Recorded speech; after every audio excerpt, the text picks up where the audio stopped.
What's up, everybody? Welcome to March Mascot Madness, round of 64, part number 4. This is it. This is the final day of the first round. Oh, it's the frog in the background.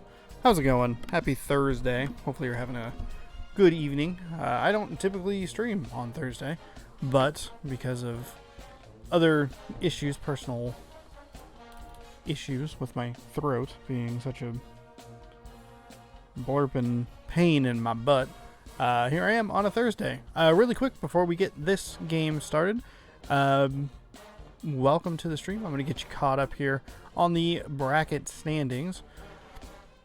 First place is the Beebs Predictions with in first place is the Beebs Predictions with 16. Second is I Have Zero Confidence in This. They also have 16. They're in second because their score potential is lower. I Hope I Win, I've never done this before, is in third with 15. Just Guesses is in fourth with 13. And I am last with 11. So I am not even batting 500. What is going on? Why is my computer making noise? I guess I'll just mute that. That way it isn't a problem. Alright, so let's go ahead and get started here. We have our first of 8 games tonight. We have the Kansas Jayhawks versus the Texas Tech wannabe Yosemite Sams. Yeah, let's get rolling. I believe I saved the settings. I think they auto-loaded as well. We have it on All-American already. We have 10 minutes baseline. We're going to Lubbock, Texas here for game number 1.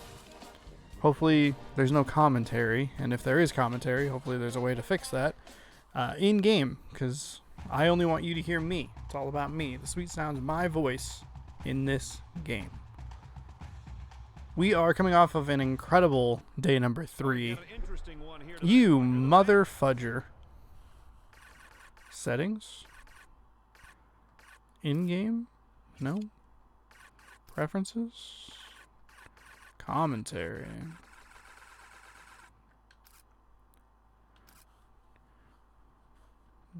Okay. Alright. Here we go. Tipping off. Kansas gets the ball first. TTE. Which is... Really? That's really weird. Texas Tech is gonna get a block. Sounded like. Going out of bounds. It will stay Kansas's ball, but that's a good start for the Texas Tech Red Raiders, who have the only gap I've seen between the head and the body this whole tournament. See a little bit there. Another block. Kansas trying to drive inside, but no such luck. Texas Tech, on the other hand, they'll drive inside. They will also have no luck. And with the nice defensive recovery there, Kansas will pull back and reset 5-on-5. But we are coming off an incredible day number 3. We had 5 games that were incredibly close or went to overtime. The only game in that stretch that didn't go to... I shouldn't say that. How many of those games went to overtime? At least like 3 of them out of bounds. Another couple of blocks. Texas Tech's defense is crushing it. They are working on a Kansas team that not only has the number 1/2 on their jersey, but is working with a full court defense. 2 quick passes inside, another block. We are a minute in with no baskets. Offensive foul, Texas will turn the ball right back over. So a defensive struggle here. An offense coming out of premium, but we are coming off a third day that was incredible. There were 5 games that were just incredibly close. 16-point deficit erased that was almost a 16-point deficit that was erased and led to an overtime. Just insanity. It was wonderful. I think it's the best day of the tournament ever, personally. The first couple games were a little slow, and the last game wasn't terribly memorable, but those 5 games are some of the best games that we've ever seen, and this is the game that we'll be working with moving forward. So if you're new or you're just joining back in, as we now have a 2-2 score. The previous March Mascot Madness used NCAA March Madness 2005, and the September tournament used NCAA Basketball 09. This one seems to be a really great gameplay mix. The free throws aren't as automatic coming down the stretch. The game. Oh, don't you do this, Dell? Why are you bringing that up right now? No. Cancel. Don't do updates. Leave me alone. Computer, please. Okay. We have a 4-4 game here. 7:43 remaining. Rimmed out, no good. So after a very slow start, we have had a couple of baskets here in the last couple of minutes, which is nice. I always sit so forward and so like intensely. I gotta lean back. Just lean back and enjoy some basketball, you know? Texas Tech working it around on the 3-point line.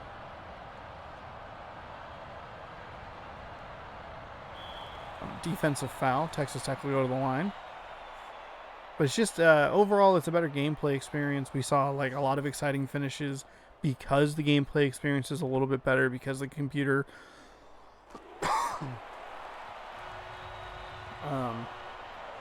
I don't even know what that was. The computer understands situations, end of game situations a little better. Just is overall. This thought process is so fragmented because the computer was updating and all sorts of stuff. Long story short, welcome back, or welcome to your first tournament if you're randomly clicking in. Hey, thanks for clicking in. Hopefully this was silly enough to get your attention. We have a 5-4 Texas Tech lead.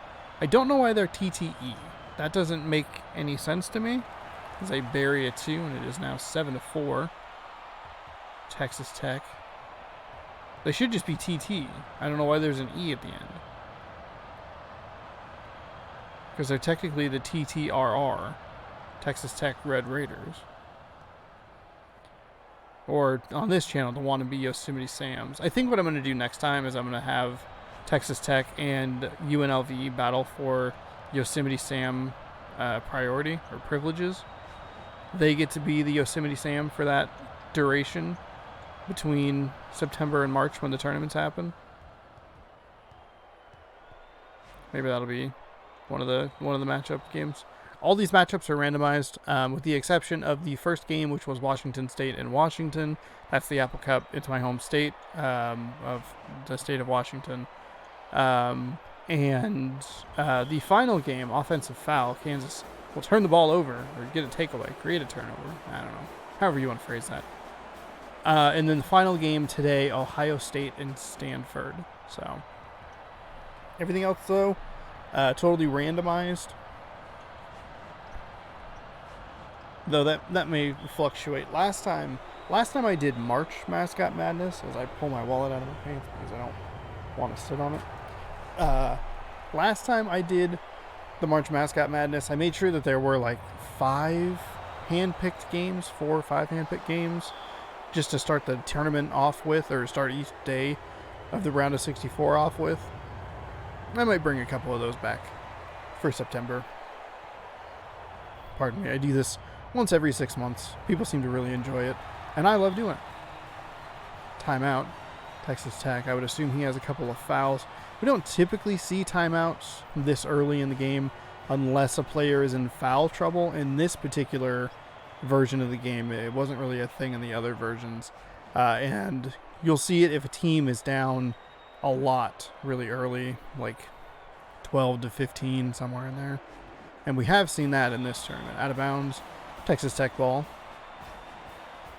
Kansas trying to take it away. They have a 1-point lead, trying to add to it. Quick pass inside is up and good. And Texas Tech will regain the lead at 9-8. 5:09 remaining. Happy. Shout out to Washington State.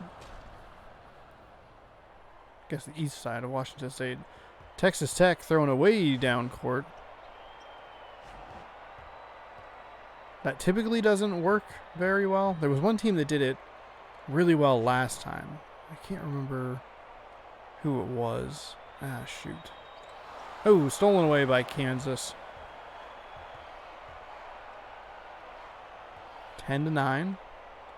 2 quick passes inside. Very effective play in the NCAA March Madness games. Just gets behind the defense so quickly that they can't set themselves for any sort of block or anything. You'll also see that play a lot where they run a 3-point specialist or a point guard down by the baseline, and it'll run it out to like a 45-degree angle shot from the backboard. Not as effective in this game as it is in the other one. NCAA March Madness 2005, that was almost automatic. It was robotic the way they would run it. But this game has players that overrun the spot, or it has a defense that collapses correctly. So, nice layup there by Kansas to give them a 14-11 lead.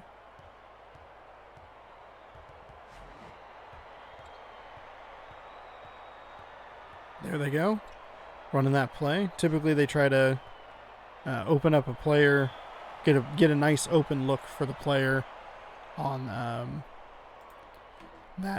in that spot, and they'll go for an open three and shoot it. But Texas Tech, will be at the line. Free throw is good. While I just double check something real quick.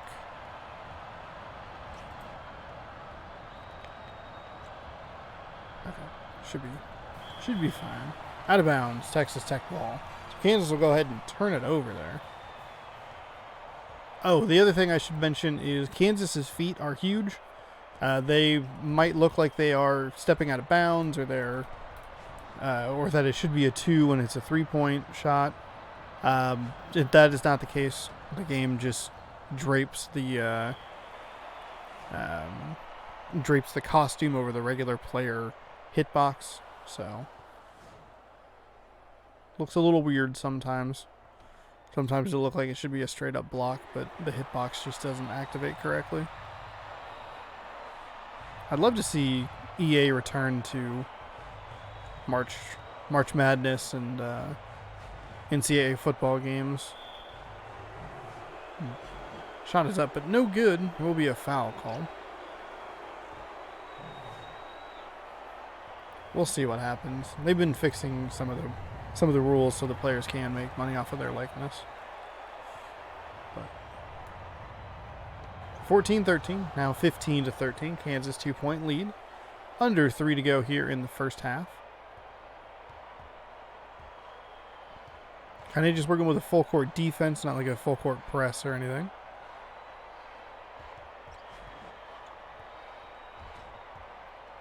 Kansas tried to take it away but couldn't get the loose ball. Texas Tech recovers. Working with a 5-on-5. They have 16 seconds on the shot clock. We're trying to work through a double team. Looks like he's kind of stuck. Under 10 to go. That 9 shows up real early on the shot clock. 4, 3, deep. Into the shot clock, no good. Usually those drop more frequently than you would think they would, being that they're usually like rushed shots at the end of a shot clock. But that is not the case here. Nice jam by Kansas. Puts them up 17-13. Very slow-paced game. A lot of defense. That particular player overran the spot that he was trying to get to. Throwing it inside. Working with some contact. It'll drop. And they will get an extra attempt from the free throw line to make it a 1-point game. And I do apologize. I might cough throughout the stream. Just can't get it to go away.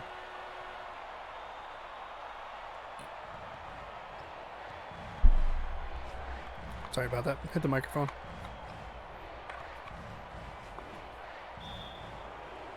Quick pass inside. It is a foul, so it'll be 2 from the line. Kansas makes the first. Both teams have struggled from the free throw line.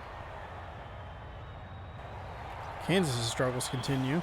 Keeps it a 2-point lead. We have another timeout and a substitution for Texas Tech.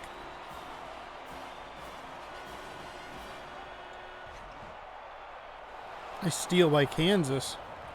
Looking to open up that lead a little bit. If they were quicker on the pass, they had two separate open players down low. And they just couldn't get anything done. Shot is up and good, so 20-16. 4-point lead here.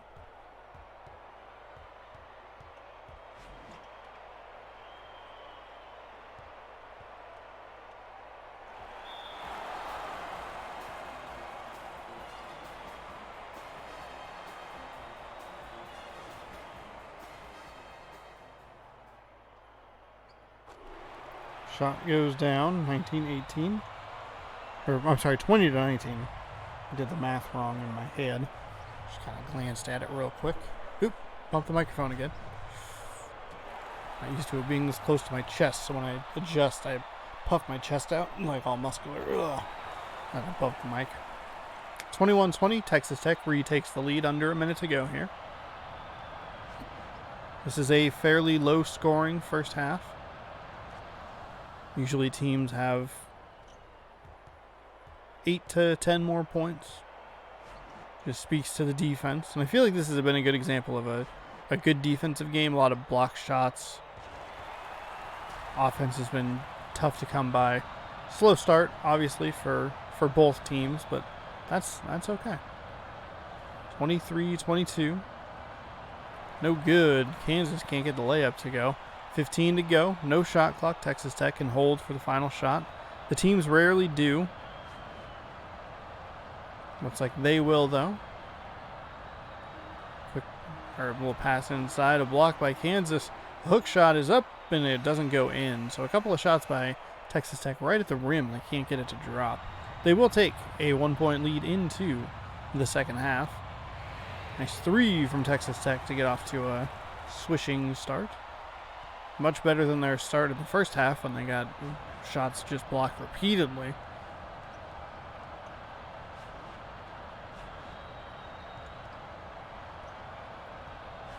Kansas working it around.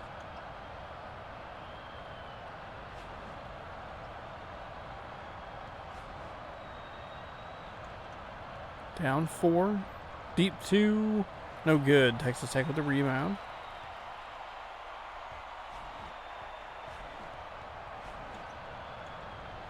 Little mid-range jumper right from the free throw line.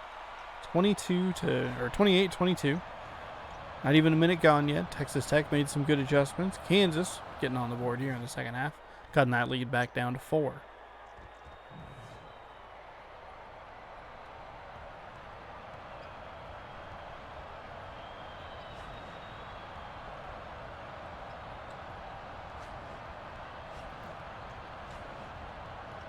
What's happening?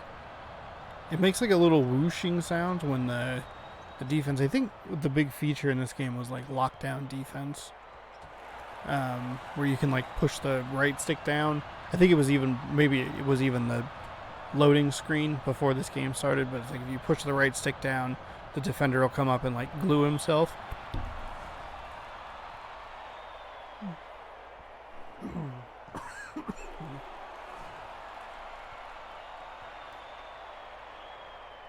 (29-24). Couple shots up and good.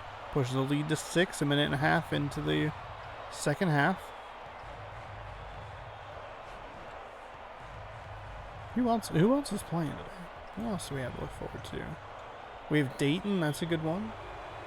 Weber State and Tulsa might be the goof-looking game of the tournament so far. Minnesota. Oregon Ducks. There's some good teams playing today. Kansas misses one of their free throws. Shot is up and good, so that led to an easy transition basket for Texas Tech. And just as soon as they had cut the lead down to 5, Texas Tech has pushed it back out to 7.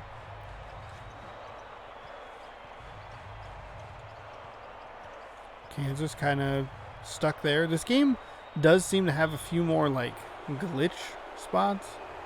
In the previous March tournament, the game kind of got hung up down in the paint every once in a while where like the players just wouldn't move. This one seems to be a little more spotty on the court where players just seem to get locked. We've also seen a lot of 5-second violations, which is new because I don't think we had ever had those. I think my microphone... Okay, I mean that clicked.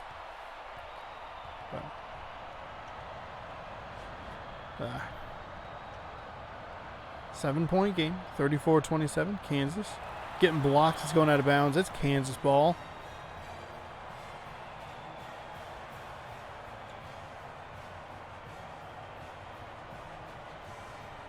Saw that early in the game. Ooh, stolen away by Texas Tech. Nice play there. You got a one pass back there, buddy. Oh, instead you just knocked the defender down and jam it in his face.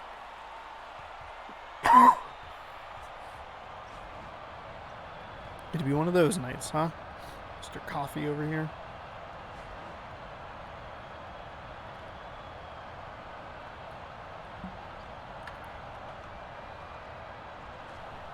Kansas with a little bit of a circus shot there. Gets his drop.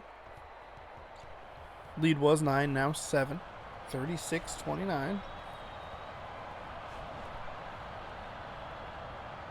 a guy wide open for 3. He doesn't take it. The defense collapsed very nicely.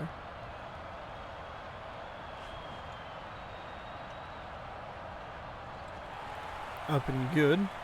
38-29. Kind of surprised we haven't seen Kansas able to go on a run. Texas Tech has been in charge of this second half. From the moment it started, they hit a 3 and they've been off to the races, extending their lead, looking for a further extension of their lead. They can't get it to drop though. First shot is good. 10-point lead now. Second shot is good. 11-point lead. So 40-29 here.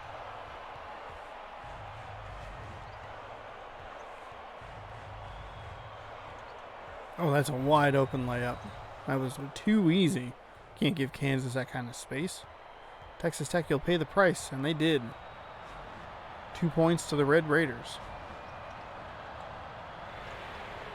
Off to the right iron, no good. Kansas with a defensive rebound. See if they can cut it down again.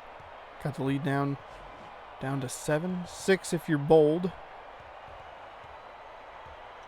Looked like he was looking for a 3 there. Not much doing. A little hook shot will work. Floated up and in for 2. So 7 points. Texas Tech can't really afford to fall apart now. Working another. Oh, wow. Stolen away by Kansas. It's a 1-on-2 opportunity. Had 3 shots at it and finally got one to drop. 5-point lead with 5:10 remaining in the second half.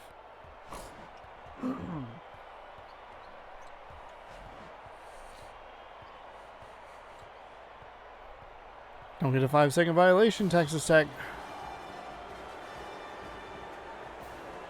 That is just absurd. So they'll give it to Kansas. Kansas with the opportunity to take it down to a 1-score game.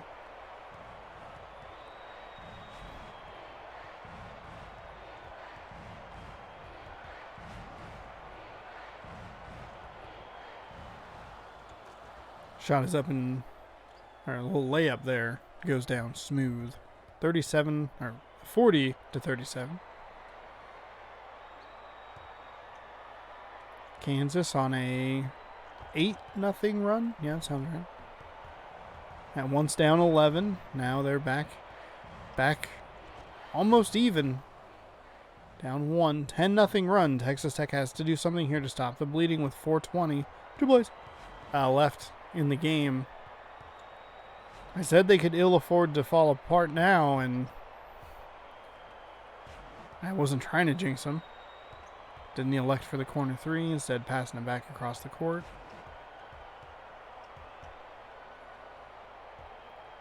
Pass inside, 1-on-1. Rattles around and drops.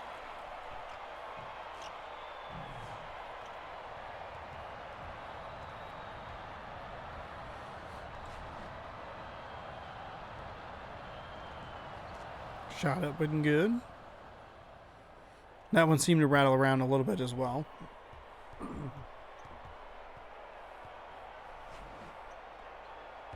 Nice jam by Texas Tech. Pushes that lead back to 3.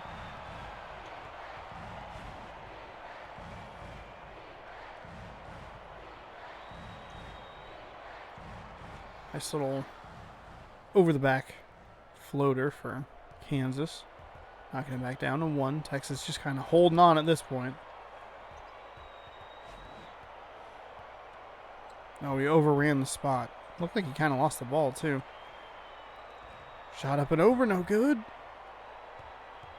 Tried to get it over 2 defenders with a little floater there, but just couldn't get it to drop. Kansas opportunity to take the lead. They will on one of those weird, like, alley-oop looking things, but they don't get close enough to the hoop, so they have to shoot it. Looks really odd. But hey, when it gives you the lead, hard to argue. Texas Tech responds, regains their lead. Under 3 to play here. We're setting up for another fantastic finish in this tournament. Texas Tech taking the ball away. You got to hope that hotness doesn't run out. If you're Kansas, you were doing so well to get all the way back into this game and even take the lead. You can't have a turnover there. Obviously plenty of time, though. Back up to a 3-point lead.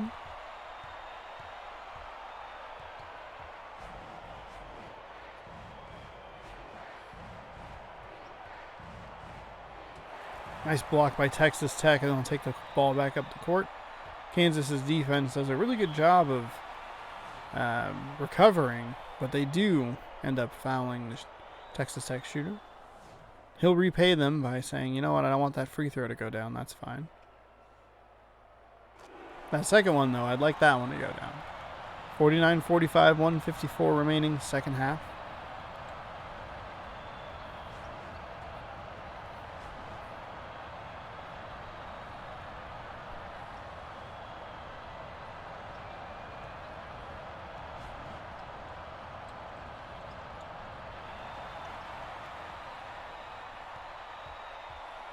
Kansas misses yet another shot, giving Texas Tech another opportunity to extend this lead.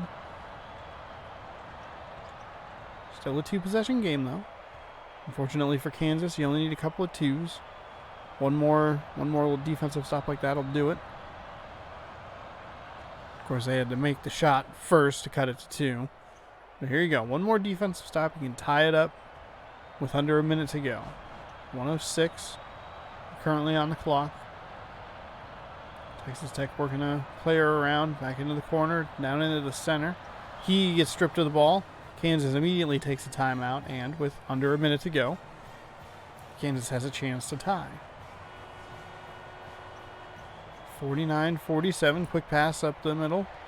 Didn't really push the pace. Texas Tech did a good job of defending there. Working it around. Guess he'll take that defensive foul.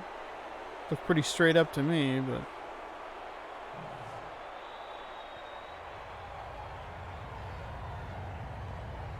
First one rattles home. All over the iron there. Second one bounces off the right iron. It's no good. Texas Tech, they will take a timeout here with 47.4 remaining.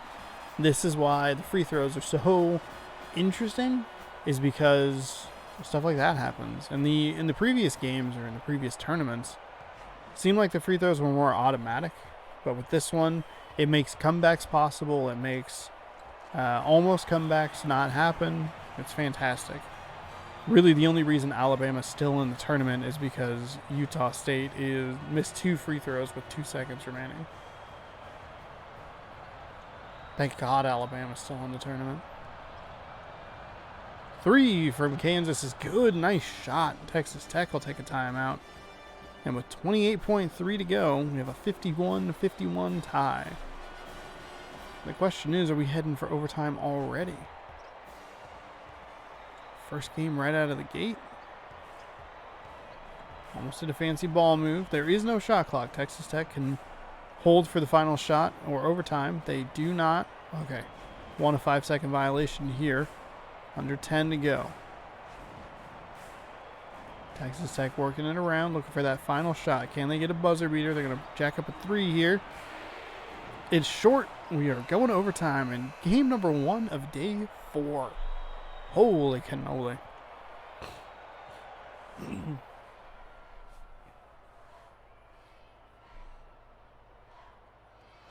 Kansas wins this tip-off. And here we go. 5 bonus minutes of basketball.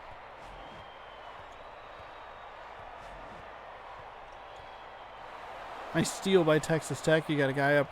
Oh, we got to throw it inside. Oh, the ball didn't go down. I thought it might. Thought it might drop. That'll go 4-1. What? Oh, that'll drop. The second one will. Texas Tech will make a substitution. 53-51. Good defense on the Texas Tech end led to a foul and 2 free throws there. Kansas trying to get fancy inside. Another block for Texas Tech gives them an opportunity to run it out.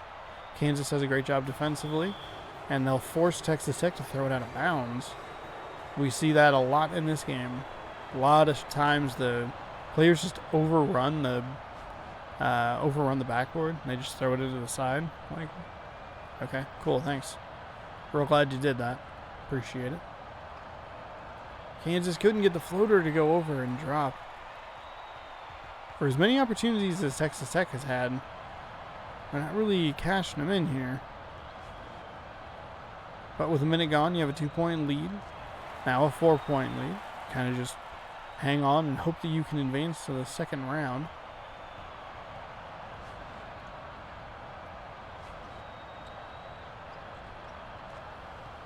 Nice shot by Kansas. Getting on the board here.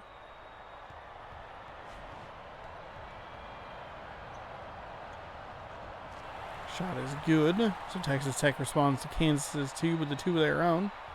57-53.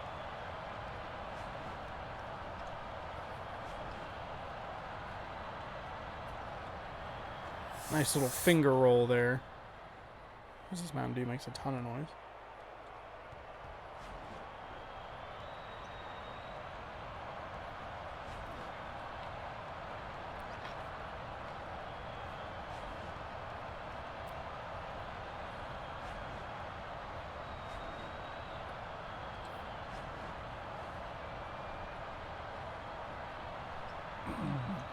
Texas Tech working it around the perimeter here. Under 10 to go on the shot clock. They're burning a lot of time. If you're Kansas, you got to force a miss. So that's not what you wanted. Couldn't get them to drop it after wasting that much time. They wasted almost 30 seconds off the clock. You don't have very many possessions if they keep doing that. Got to make this one count. Being down by 2, obviously nothing, or 4 at this point, but make a shot down by 2, not that big of a deal.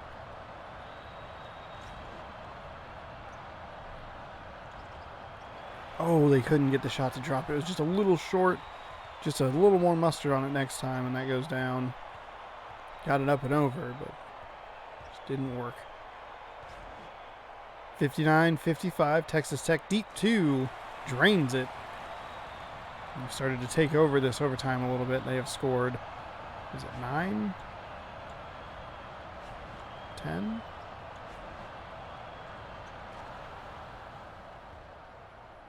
Oh, I guess they scored 8?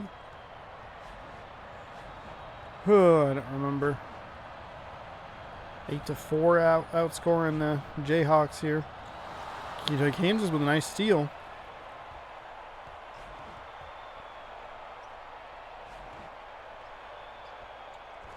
Shot is up and good. Kansas down to 2. There they go. Nice takeaway to points.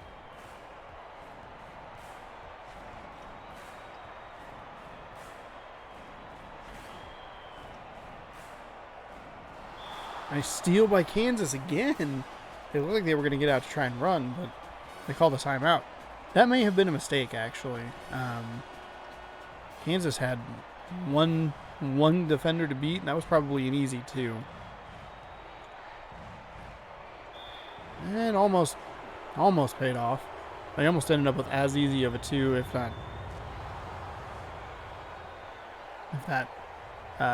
not for that Texas Tech defender. That second shot, no good. Kansas can't do it. I mean, even if Texas Tech knocks that down, which they don't. They can't get it. Kansas with another defensive rebound. 48 seconds to go down 1.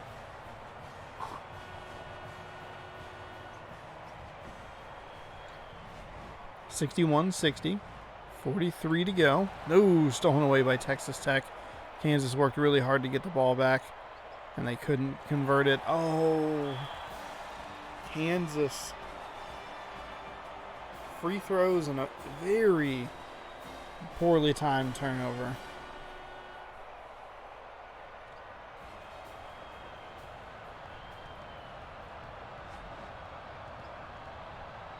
Three for Kansas. Bounces around, no good.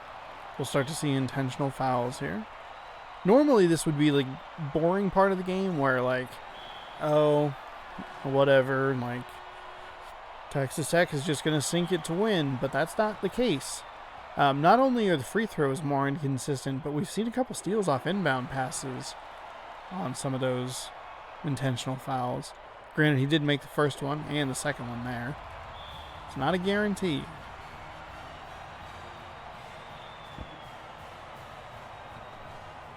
It's not a guarantee, and Utah State knows it because they blew it right at the buzzer against Alabama. Kansas has to work here. You got to go. Oh, no, a 5-second violation. That'll about do it. 4. The Kansas Jayhawks, they made it. They made it back. They were down 11 at one point. Couldn't get it there. You got to push. You got to push. You have an opportunity here. There's a 3. No good. Oh, they gave it a shot there. They gave themselves an opportunity.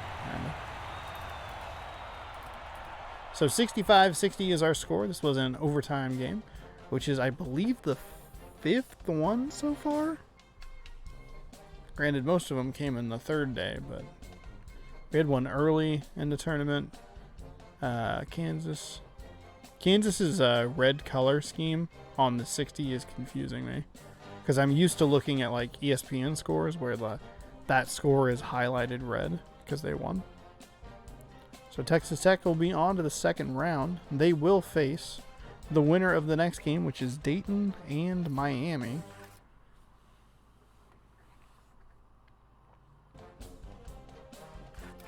Dayton and Miami.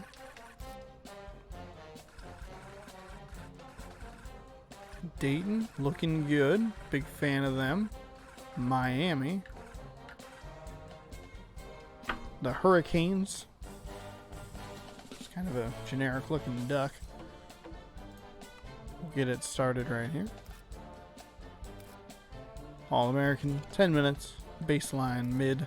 Granted, that last part doesn't really matter because it's just the camera angle that I elect to watch the game from.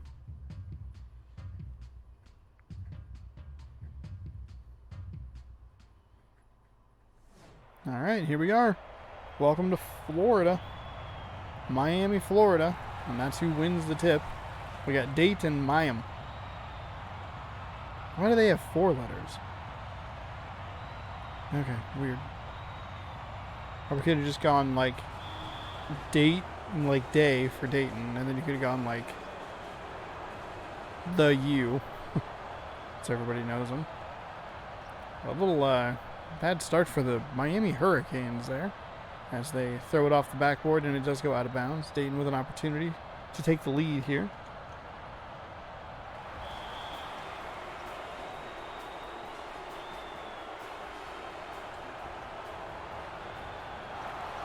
Stolen away by the Hurricanes.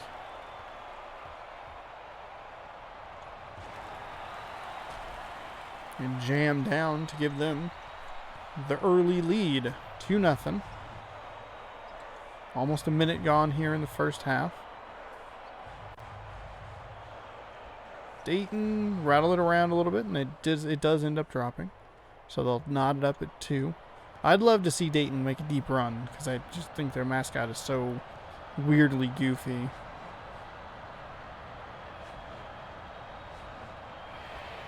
Three for Miami is no good, but the offensive rebound is good. So 4-2.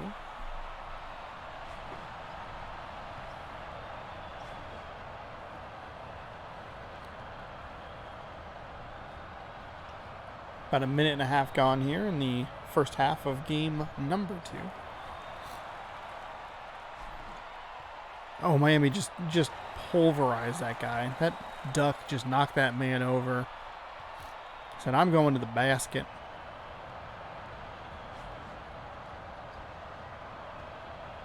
Oh, what? That was a good look at a 3. elected not to go for it. Passing around in the perimeter. Quick pass inside. Nice little layup there that doesn't quite go. A little too much power off that left side. But the follow-up does go. 6-4 now. Back outside. Big three for Miami, and they bury it. 9-4.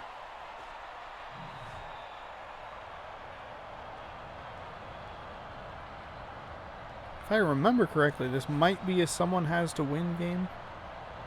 I don't think Dayton's ever won. That's a 3 for Dayton. That's how you do it.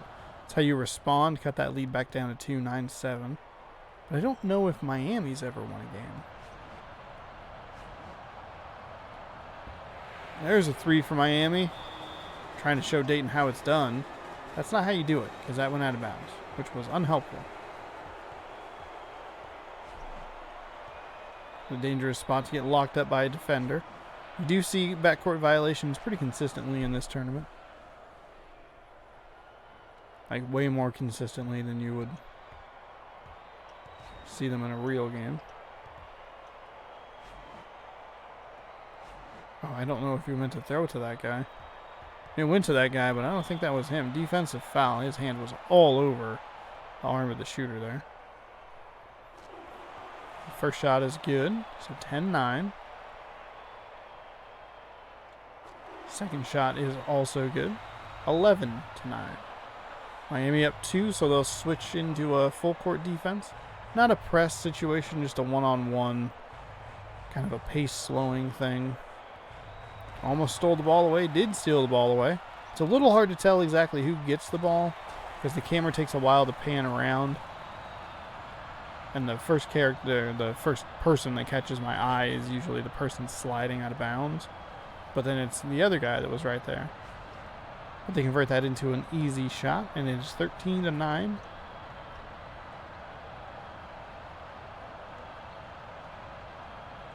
Fadeaway is no good. Miami works it up the court. Nice defense by Dayton to slow them down, make sure that they don't get an easy bucket.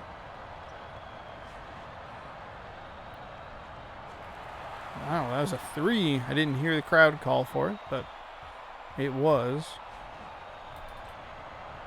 Mainly because it was a 2. That's why. It was a 2 because it was 13-9. 13 plus 2, obviously 15. 15 plus whatever. What? 13 plus 3, 16. So 4-point lead as the sirens go off in the real life background. It's a defensive foul. Miami going to the line for 2. First shot's good. Pushing that lead back up to 5. And now it's out to 6. Dayton's got to be careful here. You can fall too far behind here in the early half. Though we have seen teams make comebacks. And one of them, Northwestern, made a comeback in a really bizarre way that I wasn't anticipating. They scored a lot of 2s. They didn't shoot a lot of deep 3s. That's a 3 for Miami, and that's buried, and that's a 9-point game. 20-11.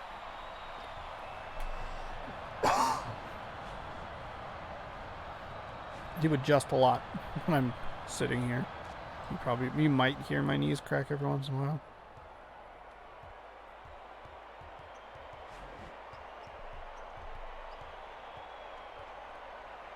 That's a deep 2 for Miami, no good.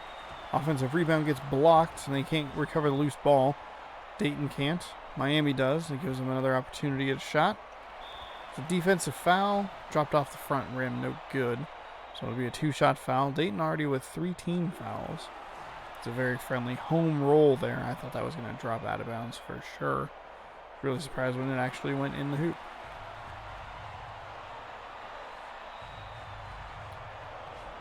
So an 8-point lead, under 5 in the first half remaining. I don't have a backup plan if one of these games does get a blowout, or does become a blowout. Dayton misses the 3, but does get the offensive rebound. Kind of just hung out on the floor there for a while. That's been a weird thing, too. We saw that in one of the games yesterday where the ball was just on the floor forever, and no one went to go get it. It's just very, very bizarre. Stolen away there by Dayton. See if they can take advantage of it. You got a wide open guy on the right. That's an easy layup that they absolutely botched. My goodness. And instead they'll give up a dunk on the defensive end.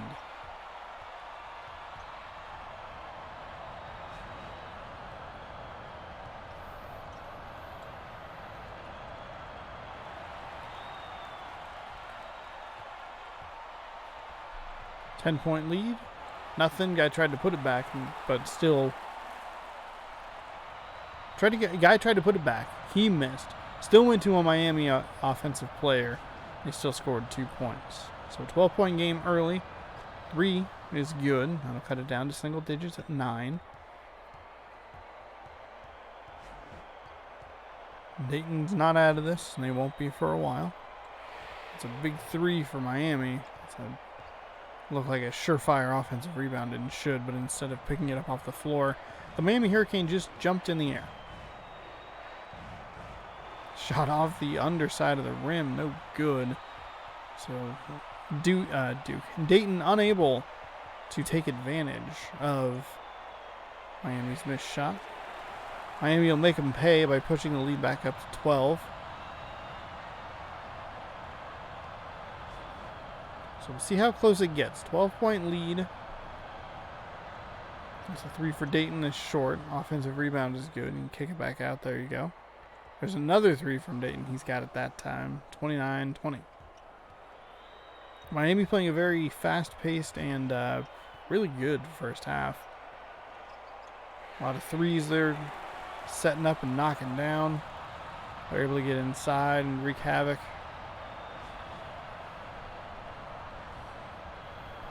(32-20), so 12-point game. Swinging it outside. Defensive foul, Dayton's ball.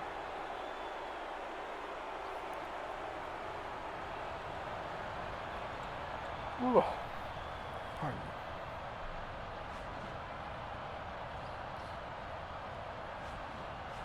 Pump fake is no good. Dayton cuts it down to 10. Nice little layup there. Did I say pump fake is no good?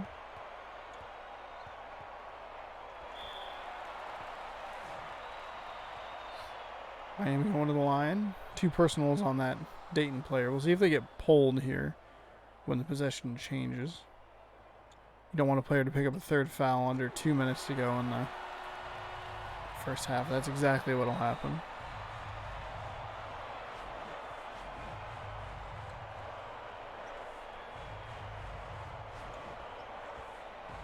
Off the right iron, no good.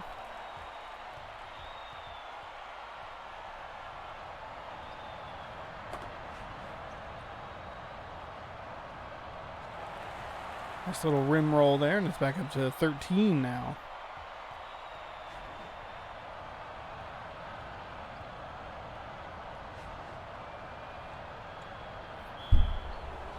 Dayton got fouled, so they'll go to the line for 2.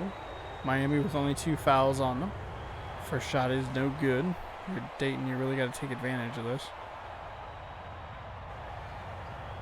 And they don't. They missed both free throws from the line. Oh my goodness.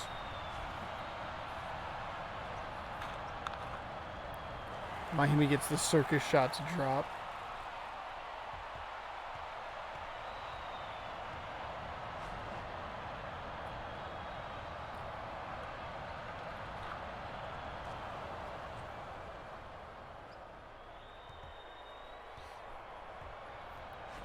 (37-24). So we have a 13-point game here. Miami with a ton of points here in the first half. That is abnormally high. So we go from a couple of scores in the last game that were pretty low. 37 in the first half is a lot. A lot and a half.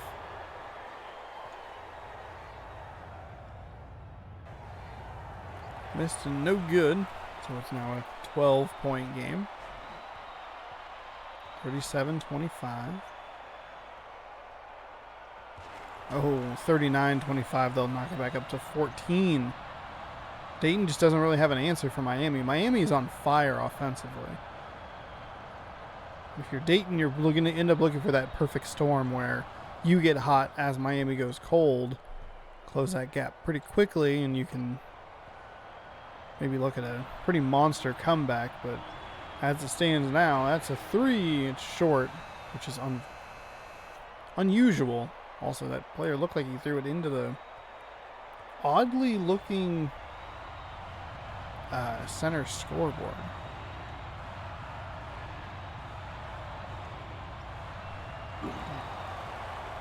Turned over. Miami will take the ball back. So it was 12. Dayton's going to foul immediately.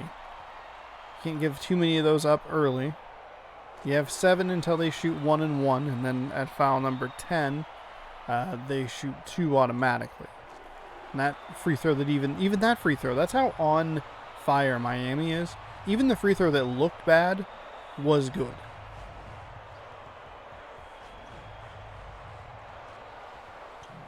Nice shot down low for Dayton. Quick little pass up and in. No hesitation to just pick that layup up.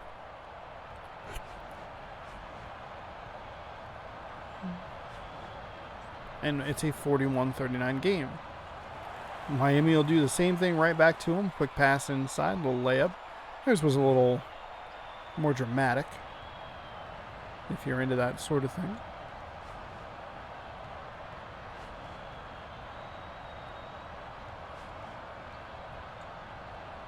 Back out to the three-point line. Dayton's probably going to need to start knocking down some threes. Can't turn the ball over like that, though. Dayton does a nice job defensively, recovering. Shot is up, rattles around, and good. 16 now the lead. Did we see Dayton's best effort already? We just kind of have one of those games where a team's in control. Not exactly a blowout necessarily, but Dayton probably doesn't have the firepower to deal with it.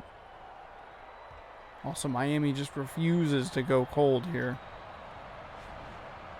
which honestly may be Dayton's bigger problem. It's not that they're struggling offensively, it's just that they can't get Miami to make or to get misses. Steele definitely helps with that, passing it forward. Nice little move there. The hook shot's no good, though. He rushed that a little bit too much. That duck got obliterated as they went up the court. Going to be out of bounds Miami ball, which will give the Hurricanes a bit of a chance to reset. That shot looked like it was going to be short, and it still had a friendly bounce. Lead back up to 16.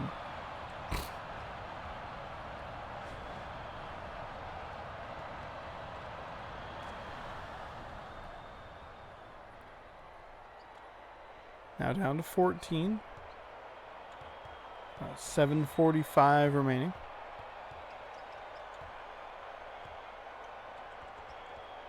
Oh, nothing. Even when they get nothing, they're still able to get something. There's a missed shot that was put back. Dayton, where's your defense? You're going to go home again. We'll never be able to lift that precious Mascot tournament crown above your head. The 3 does help straight away. Makes it 13 points.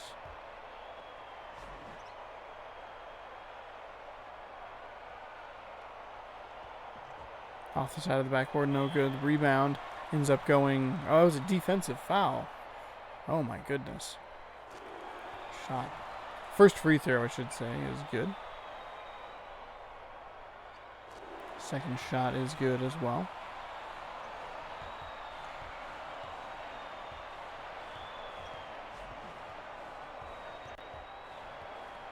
So 51-36, the lead that was 16 got cut to 13, now back up to 16, now back down to 13. And by 16, I mean 15, because I'm bad at math.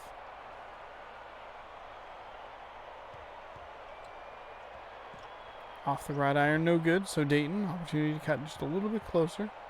Just do a bunch of the little things, and maybe you can give yourself an opportunity to get there. Little things also include making baskets. Feels like there's a gargantuan amount of time left. 3 for Miami is short, no good. But it also doesn't feel like enough somehow. Or it's like, wow, there's still 6 minutes, and they can technically come up with something, but at the same time, no.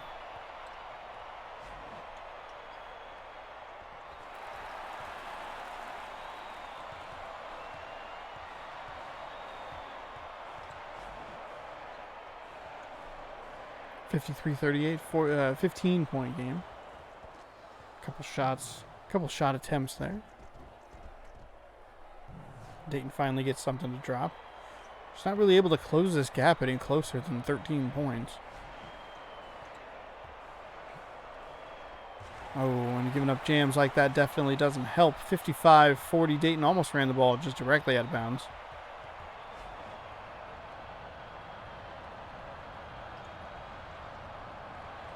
They can't convert. Oh no. Miami's going to look to push its lead up to 17. That's exactly what they'll do. They have been on fire. They have an incredible amount of points, and there's still half of a half to play. 67 is a high score. 78. 78 is the highest score, and that was in regulation.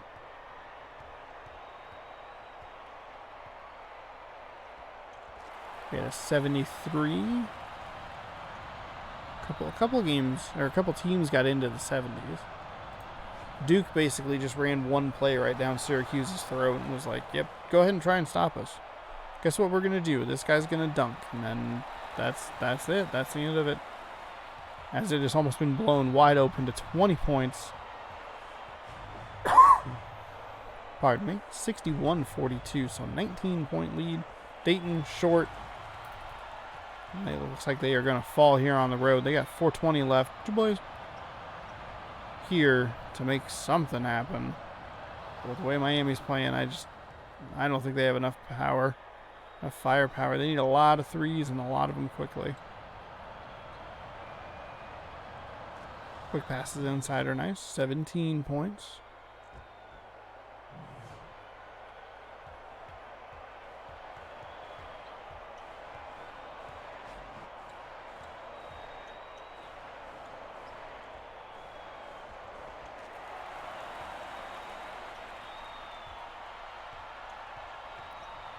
Back up to 19. It's a game that just slowly got out of Dayton's hands. Double blocks. That's two. That's what, three? That's another. What was that? 4 blocks on one possession? It for sure was 3. 3 of those were absolutely demolished. One of those looked like maybe it was just a loose ball. It's Dayton fouls.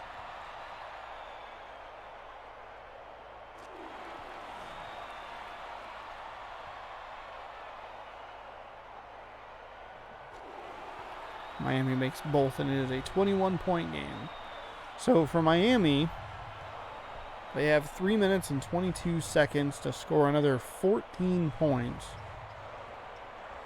which stuff like that really helps. And stuff like that helps even more. 67. They can have the most points scored in the tournament so far.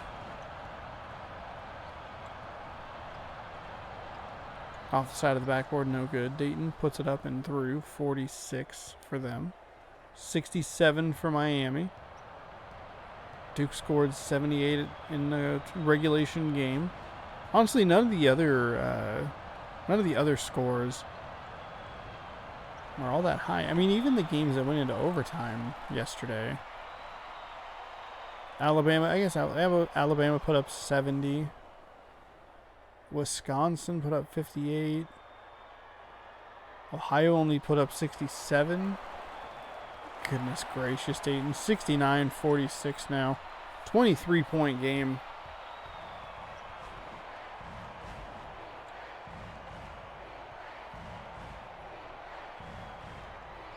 We'll just sit back. 3 for Dayton and finally get that to go.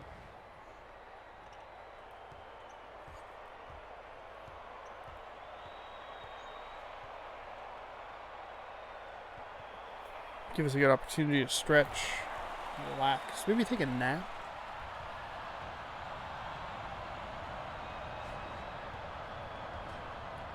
Miami's still playing super hard. They're like, we want that record. I mean, 9 points, a minute and 51 seconds. See what they do here. I don't know if the computer will just like turn it off. Be like, you know what? We're up 20. Nope. Nope, definitely didn't do that. 80 in regulation, though, is a nutso thought. Dayton's really helping them by taking quick shots, even though they're down 22.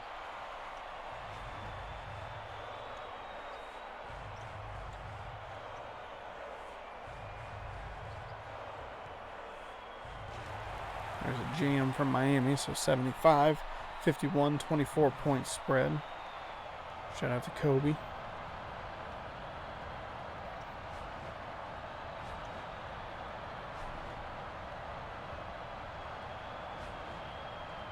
Three for Dayton, bounces out, no good. Miami with a minute to go. Foot on the pedal, or foot on the gas, I should say. Steal attempt by Miami is not successful.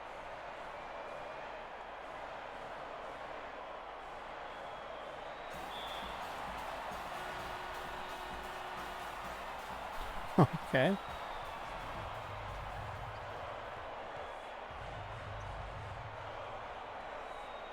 And Miami looks like they will call off the aggression. So they got close to Duke, but they couldn't quite overtake them. 75 still the second most points, I believe, scored in a Mascot game. And the two highest scores, weirdly enough, in regulation.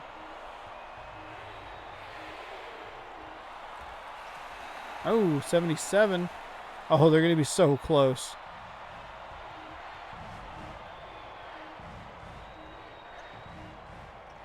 Oh, they almost got there.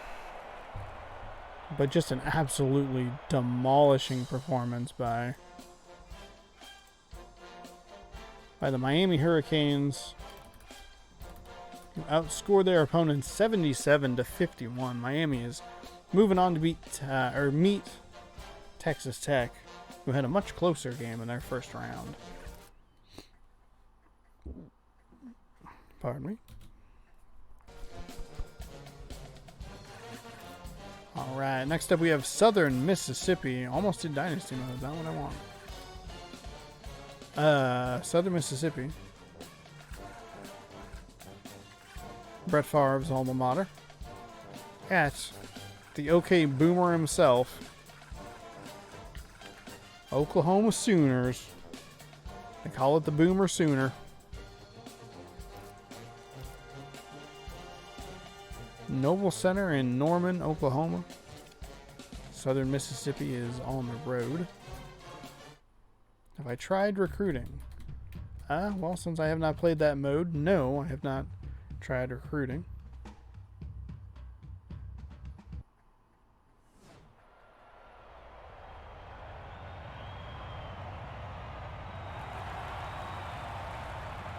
The Boomers get it first. 0-0 on 0-0 matchup here. And zeros on the scoreboard, as it is the early portion, first 10 seconds or so, of game number 3, March Mascot Madness 2. March Mascot Madness 2, round of 64, day number 4. Closing it out, finalizing everyone who's going into the round of 32. Punching 6 more tickets here.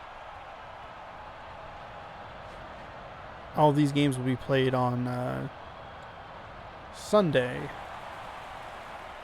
All the round of 32. There are all the teams that you see today that win in advance. They will play the back half of Sunday's games. Nice 3 from Southern Mississippi. It always blows my mind though as the Sooners get out and run, and very quickly up 6-0. I don't believe, maybe this is the team that is like someone has to win, because I know Southern Mississippi hasn't won. Oh shoot, nah, I shouldn't talk out of my butt like that, but I'm going to.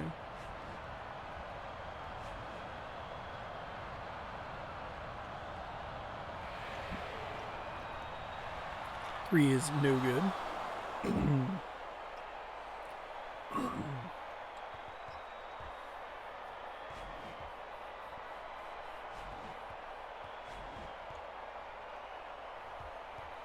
So 6-2 here. I don't know. Oklahoma. I don't think we've seen much Oklahoma at all. I'm pretty sure we haven't seen very much of the southern Mississippi. Another 3 from the Sooners, and that one gets knocked down. Oh, but what I was saying was, it always blows my mind that the first round takes literally half the time. Oh, they almost got the turnover, but it is out of bounds. Southern Mississippi ball. Ooh, rattled around off the rim, no good. But yeah, it takes well, not basically. Each portion, each tournament breaks down into eight game parts, and the first 4 are just the round of 64. And the very last one is the Elite 8 Final 4, the 3rd place game, and the finals, all in one. So, getting down there, shit starts going nuts. 12-4 here, early lead for Oklahoma. This is making up for all the close games that we had in the last part by being by giving us 2 teams that get out to very early leads, which I guess is probably good because apparently I can't talk.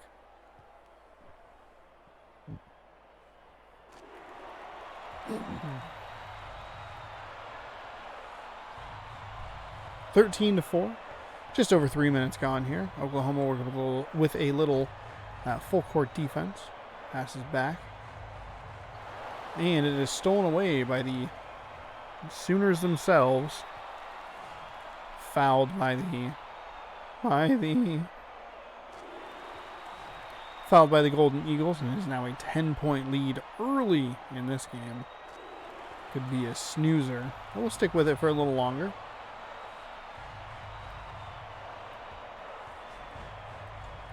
Like if the previous game that we watched,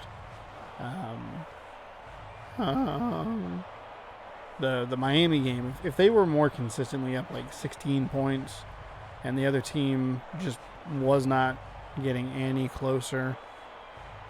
3-4 Southern Mississippi, no good. I would have had to figure out something. Last March, when I ran into this problem, I had a book that I was reading, but that has come to my attention that it's technically against the law. Not even like the Twitch TOS, like it's just like you can't just sit and read a book to people. Some bullshit about copyright or whatever. I was talking about it in a previous video. I don't know if it was in the actual tournament or if it was the first 4 hype stream or the bracket reveal. One of those. These videos end up having 10 all said and done since I've been doing it like this. I did the first one a lot differently than I've done the last couple. Southern Mississippi can't get anything to drop, and it is 19-4. Just going to throw in a little fun fact here. The lowest score was Weber State, who ironically plays next. I don't know if that's ironic, but conveniently plays next. They scored 19 in their first game against Clemson. But, yeah, I was talking about... Boy, I'm really bad about starting thoughts and not completing them and interrupting myself. Usually I hope that I can like piece it all together and connect it so that it's like one flowing story. That didn't happen this time. Defensive foul, Oklahoma ball. So Southern Mississippi here, down 13 early. Somebody was reading a book on Twitch, somebody that I follow and like a lot. And they were talking about how it was like a pretty, like it was a pretty gray area sort of thing, but it was kind of just a situation where Twitch is just the Wild West. There's like structure to it, but there isn't finite structure. Some of that stuff kind of falls into this, like, well, I mean, what are you really going to do about it? Are you going to ban them? Going to suspend their channel? Also, how big is the streamer? Are they really going to... Is anyone going to come through and tell on them? Also, the book they were reading was like, who gives a shit about that? But, so I was going to go out. I specifically went out and I was like, I'm going to go find Star Trek The Next Generation magazines. But then those were really expensive for that joke. And I was like, oh boy, no thank you. But then that also came to light and I was like, that doesn't work. Doesn't work either. The game's closed a little bit here. The point gap has. It was 19-4. It's now 19-11. Now 21-11. So Southern Mississippi. That's where. There it is. Figured it out. Southern Miss going on a little bit of a run here. Try and close the gap a bit. Just wonder if 15 points that early was a little too much to overcome. Obviously, you have plenty of time to do it, and the three-pointer there really helps. Sometimes you just get off to a bad start, and that lead, for as much time as that gives you to catch back up, it also gives Oklahoma that much more time to just blow it way the heck open. But yeah, but I do these tournaments a little bit different. I don't do a whole stream based around the idea of the bracket reveal. Another turnover. Southern Mississippi is making this game interesting. It's 5 points. They've had 2 turnovers on defense the last 2 possessions. Quick pass inside is going to be a defensive foul. They go to the line for 2. But now I do the bracket reveal stream, and I put that up first. Then I do a countdown of the 5 best games from the previous tournament. Then I do a first 4 hype stream, which I didn't realize I did differently the previous time. So for September was when I changed it around and did it a different way. Last time I just did a video where I revealed them, and I didn't stream it. I just posted it on YouTube because I actually was not streaming at that time. So I just made a video where I talked through all the matchups. But then September rolled around and I was streaming. We have a 23-19 game. I almost missed that. 23-19 game. We look for those because Monsters Inc. is great. So 25-19 Oklahoma. Now only up 6. Really struggled. 15-6 run. Oh, out of bounds doesn't help the Golden Eagles there. But when September rolled around, I was like, well, I could do like the 10 best games, and that was like a daunting task because I had to look through 64 of them. 5 is a lot better. So I do 5 that are countdowns, do the first 4 hype stream, which I picked 8 random teams in September. This time I just picked 4 random teams. And when I did it for September, it was just 4 matchups, and this one was like a tournament in and of itself. It was just a little mini tournament.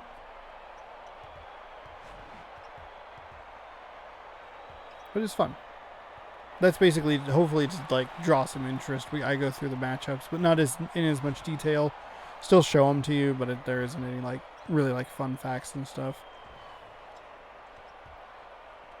Because I do love presentation of sport. Like the bracket reveal is always super interesting to me. I know it's not happening this year because I got canceled, but that stuff it just fascinates me. It's like they're 16-10 on the road, and like the weird ass stats that they can pull up are fascinating. Like my favorite fact about this tournament is that LSU, who I believe is already out. Yes, LSU, who was already out. They had finished the previous 2 tournaments in 4th place in March and then in 3rd place in September. And I thought, wow, they're gonna make a run. Every year they get one spot better. Is this the year that they go to 2nd? And then in September they get all the way to the peak at finishing 1st, and then they get eliminated in the 1st round. Just things I found fun. Washington has only ever beaten Washington State They always get to the second round and immediately lose. And they beat Washington State again, so they're technically 3-2 in the tournament. But they're beating a Michigan State team that came from behind at Texas, won in overtime. And that game will be in East Lansing. 3-4 Southern Mississippi is no good. So we have a 29-21 game. It got close there, got interesting there for a moment. But Oklahoma took over there in that last minute. And they took over, and they're taking over here in the first minute of this half. With a steal. They couldn't convert it into any points, but they do give themselves an opportunity to extend their lead. That's probably a 2, yeah. 29-24, 5-point lead now. I gotta keep up on my water drinking here.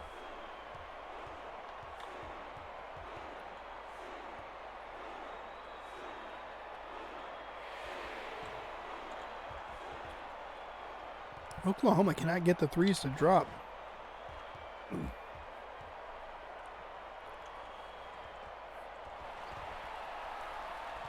And the University of Southern Mississippi can't take advantage of the missed 2-point shot. Their 3 was a little short there.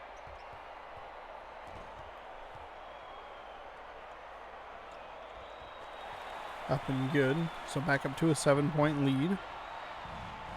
So it was as close as 5. We'll keep an eye on that number as we come down the stretch here. Ooh, now it's as close as 4. I mean, Oklahoma got out of the gates fast. In the last 3, no good. Southern Mississippi opportunity, cut it down to a 1-score game right here. Oklahoma's just going to go, you know what, you can have that. They almost blew that, though. That bounced around a lot. A lot. I don't know why they do that. It's really consistent. Like, the guy has the angle on it. He can at least try and make a play on the ball, but he just hits a certain spot and goes, no, we're good. We're cool. No big deal. Out of bounds. Nice block there by the Golden Eagles. It'll stay with the Sooners, though.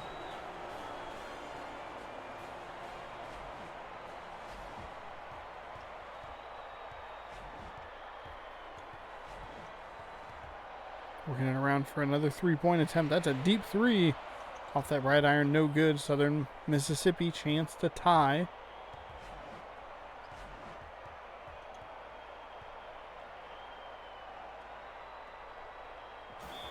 Out of bounds. Oh, looked like it might have been called a foul, but no. Out of bounds. Some Southern Mississippi can't take advantage of the opportunity given to them. Nice block, though. Hook shot is up and good. That's something that happens a lot in this tournament is sometimes a team that's really far behind pulls within a certain number of points. In this case, 2. We saw it with, like, I think it was a 6 earlier, 6-4, somewhere in there. They can get it right there, but they just can't get that basket to tie or the basket to cut it to the 1-point game. Just can't get over that hump. We'll see if Southern Mississippi can. Here's their second opportunity to tie. You got a guy on the right. Nice easy inside pass. There we go. That's all knotted up at 33. I'm missing a hell of a game over here. I started just kind of talking because I was like, this is a blowout. Like, it was 19-4. Like, what do you want me to do? 36-33. I'm not sure what the biggest comeback is. We had a 15 or 16 point comeback in the last part. So that's the largest I can remember.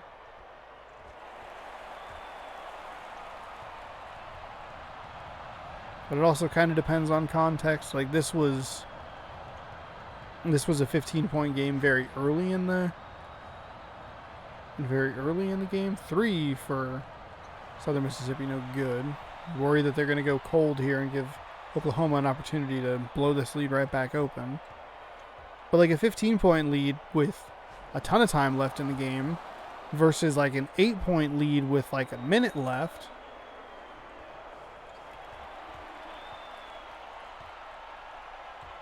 Both of those very exciting. One of them, if you like the kind of the long haul comeback, kind of chip it away. The other one, if you're more into the... Oh, shoot. Oh, shoot. I need to go put lotion on my hands. The other is much more of like a... Can they get just enough possessions to cut it all the way down before the clock expires? It's exciting. Exciting either way. This one we have the long form comeback, and they're back down to 2. They did have the game tied, so that's good for them.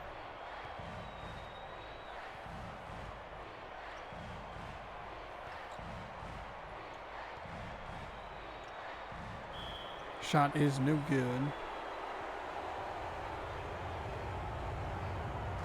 But the free throw is good, so an opportunity to tie the ball game up again inside of 5 minutes. Rattles around, but still goes. Number 21, substitution for center number 53. Must have been a little bit of foul trouble there. 40-40, and that's really the only reason they ever get taken out is foul trouble. Oklahoma working inside.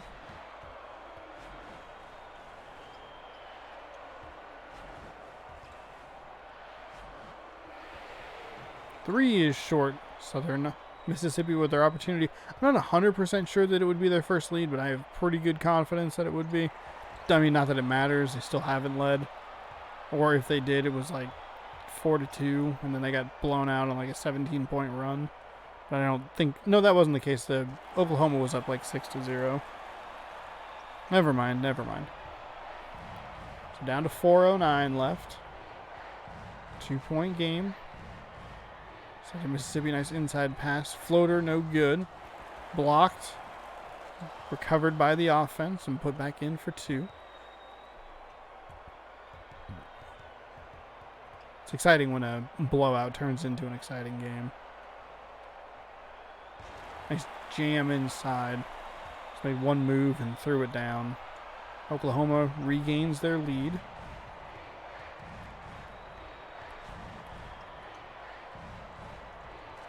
And then University of Southern Mississippi ties it right back up.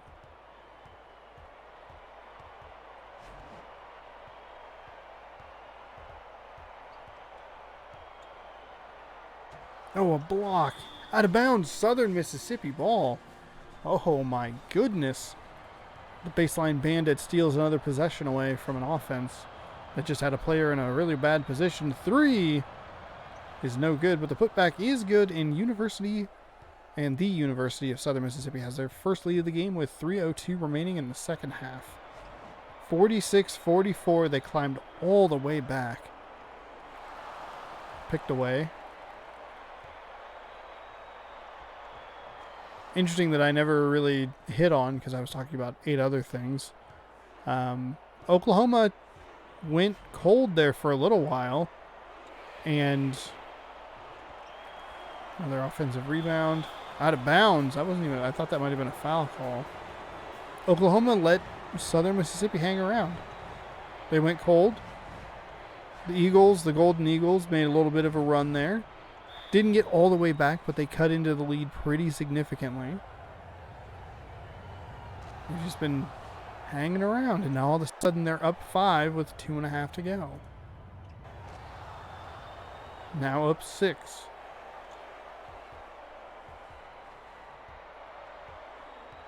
Could see good old Boomer go down. Jump shot is good.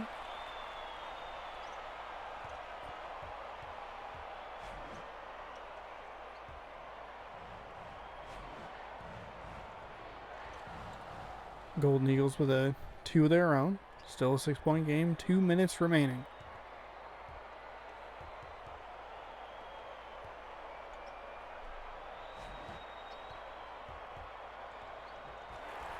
Shot up and good. So Oklahoma just kind of trading 2s here. Switching between a 6-point and a 4-point deficit. At that rate, you just need 2 good defensive possessions here in the next 135. And there you go. There's excellent defensive possession number 1. Step 2, good offensive possession. Doesn't have to be a 2, but it probably should. Instead, they'll go for 3. It's short, and the defensive rebound is goes to the Golden Eagles. So, all right, so you're back to step 1. Good defensive possession. There you go. Excellent defensive possession. Now, if you would put a make in between these, you'd be looking in primo spot here. Looking at a primo spot? I don't know where I was going. I think I put an extra word in that sentence somewhere.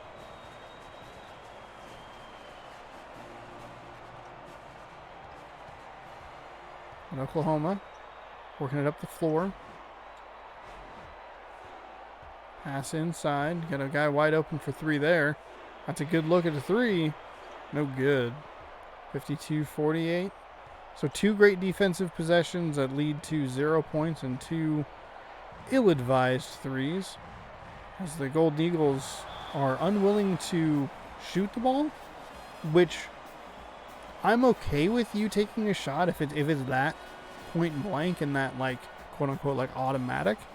I'm good with that. I mean, that was your worst-case scenario. You throw it to the wrong team. Oh, there you go. You had him wide open. It's fine because it went down. So 34.1. Oklahoma is going to actually have to foul if they get past half court. Not a bad idea to try to hold them up. Now you need to foul. There you go. There you go. There's a foul.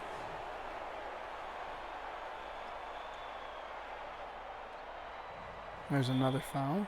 So you have one more opportunity here to steal the ball away.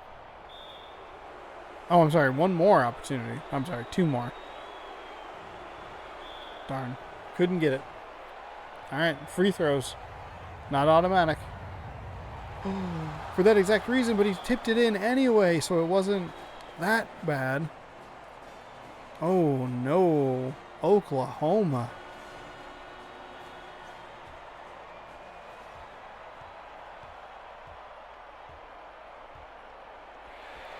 Three for Oklahoma is no good. They'll foul again. Send them to the line. Oh, a miss and a rebound. There you go. There you go. I think they have one more opportunity like that. You gotta go. That's a deep 3. They are just jacking up 3s. Hey, you live by the 3, you die by the 3. I did not realize that there was such little time left. University of Southern Mississippi is going on to the 2nd round. And okay, Boomer, we'll see you later. 54-50 is our final score. And I am very surprised at that result. 15-point deficit erased. And a website that won't load.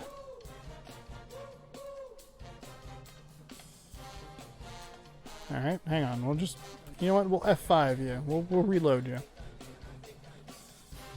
I'm just going to wait until the site is done doing what it needs to do. Getting close to that halfway marker. So, report score. There we go. 54-50. Southern Miss is moving on, erasing a 15-point deficit. They will meet the winner of what I'm assuming will be the YouTube thumbnail game of Weber State and Tulsa. It absolutely will be the thumbnail game. So much so that I'll make sure I give myself a good smile there and there for you. Bam, bam, bam. So we have Weber State. We have Tulsa. The Golden Hurricanes.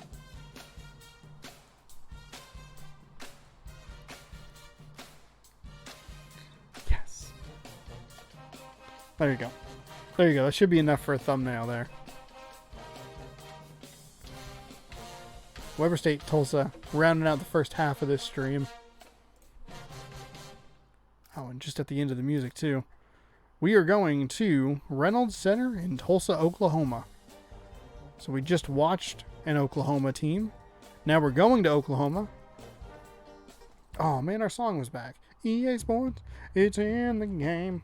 Ow. EA Sports, it's in the game. Ow. EA Sports, it's in the game. Ow, ow, ow. Oh, what glorious game. What a glorious game this is. Weber State in Tulsa. I kind of forgot about it, which is great because it's a whole new surprise. Weber State say, we want threes, baby. They miss it. Tulsa, the second team with a cape that we've seen. Duke also had a cape, which makes their costume even stupider. Oh, and Dayton had a cape as well. So the third team we've seen with a cape. Second today. But a nice make through the contact for Weber State. Their heads are just weirdly proportionate, Weber State's are. And they don't have the Golden Hurricane anymore. They got rid of him and changed him to like more of like a superhero looking dude. He kind of looks like Recycle Man, which is an incredibly small reference that no one will get unless you go to a Spokane minor league baseball game. The long and short of it is like he looks dumb. Both the new Tulsa mascot and Recycle Man. Big three for Tulsa. Couldn't spin up enough wind to get that one in there. But I do love this Golden Hurricane looking doofus. Oh, it's beautiful. I love weird mascots. I just love mascots in general. I think they're great. I was thinking about it and I was like, man, if Madden put in a mascot mode, Green Bay doesn't have a mascot, which honestly would just be like a cow wearing a Packers jersey. Tulsa takes a 6-5 lead. Because I was like, man, wouldn't it be fun to like have a mascot mode in Madden, and then you do the mascots, right? And you do the whole season, and then I was like, well, if Green Bay doesn't have one, that plan's shot right out the window. But they also don't have the mode, so who cares? 8-6 Weber State lead after that 3. So far, some good offense here. We have 16 combined points through the first 2 minutes. Just so big. Ooh, off the right iron, no good. Bouncing around. Can't quite get it back. Put back. Ooh, bounced off the right iron. Can't get the first free throw to fall.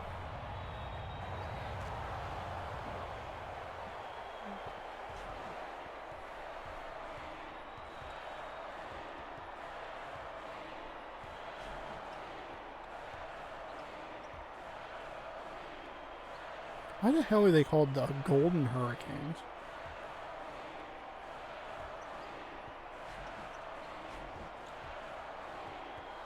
Oh, into a double team. That's a turnover.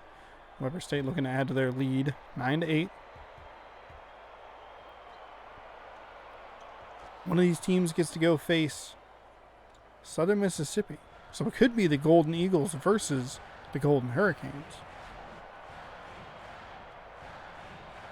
It also could be Cats versus Birds. The Looney Tunes Sylvester and Tweety Memorial matchup. Not that Sylvester or Tweety, or both of them, are dead. Just that, you know, throw as many M's in there as possible. You want alliteration, so people remember it. The March Mascot Madness Sylvester and Tweety Memorial matchup. It's hard to say, but there's a lot of M's in there. You go, oh man, that sounds kind of fun. It's a bit of a mouthful, but it sounds fun. Something that's probably also been said in a very different context as well. 13-8 here, 5-point game. Offense has slowed down a little bit over the last minute and a half or so. Well, Tulsa's offense has slowed down. Weber State's taking a little bit of control of this game. Creating some turnovers, getting some points off those created turnovers.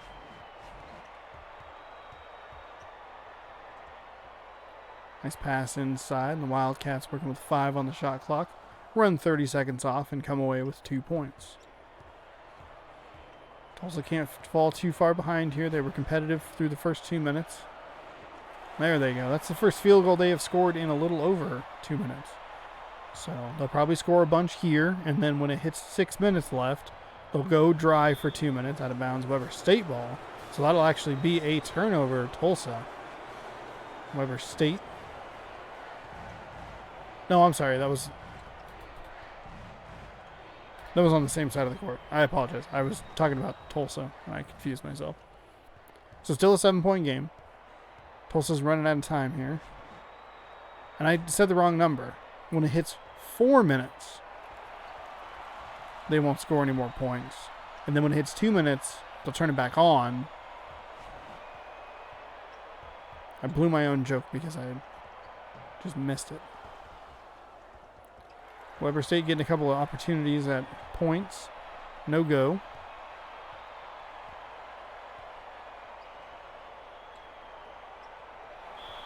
Defensive foul. Tulsa will hold on to the ball. See what they choose to do here. They're going to get an offensive foul. So the Golden Hurricanes kind of falling apart here. Bum, bum, ba, bum.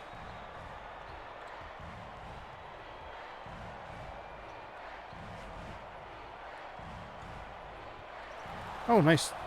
Tried to get a pass into a very tight window. The Hurricane sucked it up. Oh, couldn't get it. Bounced off the front rim. No good. So he'll go to the line for 2 instead. 17-11. 17-12. Weber State leading here. A little over halfway gone through the first half.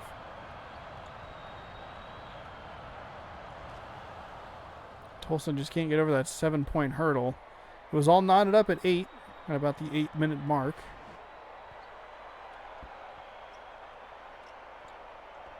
Weber State stayed warm while Tulsa struggled down the stretch. That's going to be out of bounds.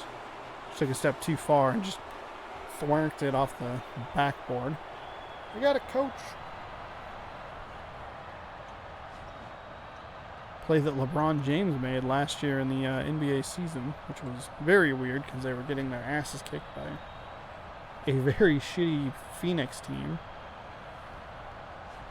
Then they shipped everyone away for Anthony Davis, and then the season got canned. So, exciting. I'm very excited in 5 years for everyone to be like, well, if it wasn't for that virus, LeBron would probably have another ring. It absolutely will come up. 100%.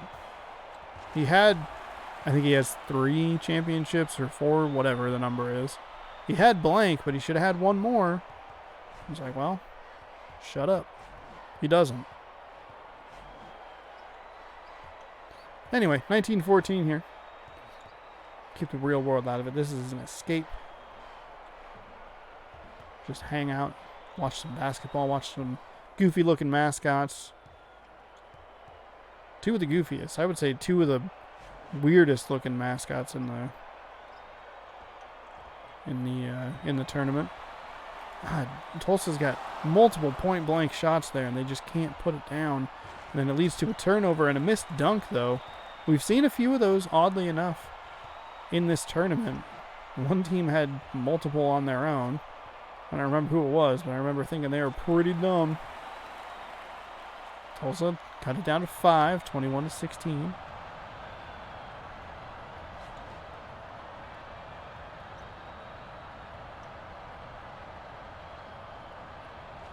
Nice pass inside. Weber State pushes their lead back up to 7. Tulsa working on the Wildcats.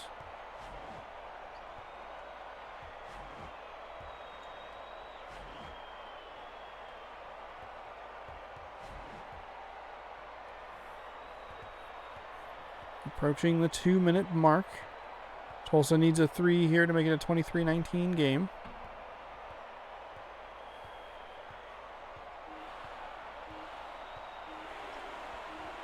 Oh, all that time off the clock and they couldn't come away with any points.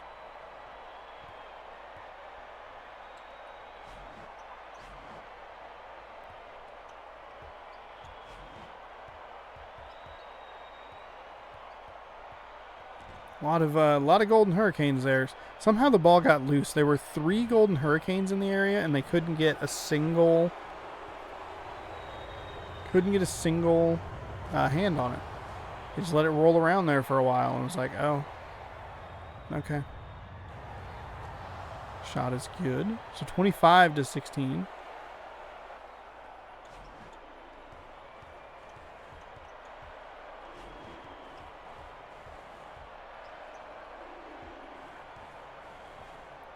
Nice little screen there. Try and clear some space. Kind of a circus shot there to cut the lead back down to 7. 25-18. Looking at 1:20 left in the first half. Off the right rim, no good. Another circus shot that goes down.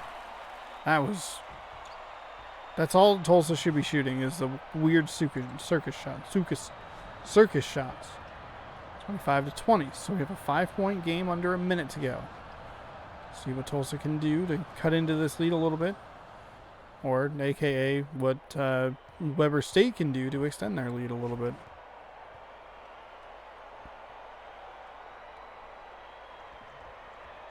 Off the side of the backboard. So Tulsa got it to within 5, and that all of a sudden is 9. 32 seconds remaining. I believe the Wildcats are going to get the ball first. Could be wrong on that, don't quote me. Hook shot, no good. Weber State calling a play. Working backwards.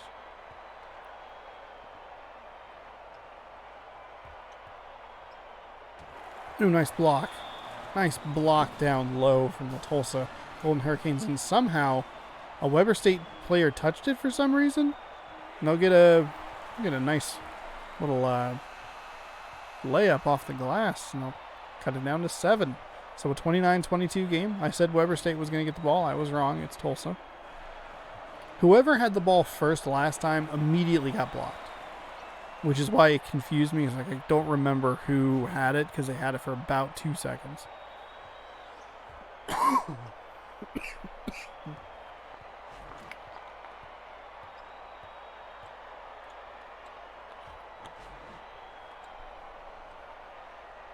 And just like that, I forgot again.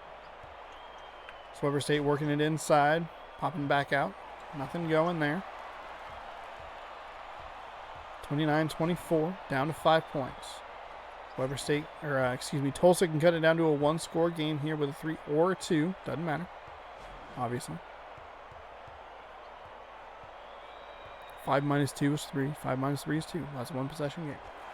They'll choose the 2, and they'll cut it down to 29-26. 9 minutes remaining, second half.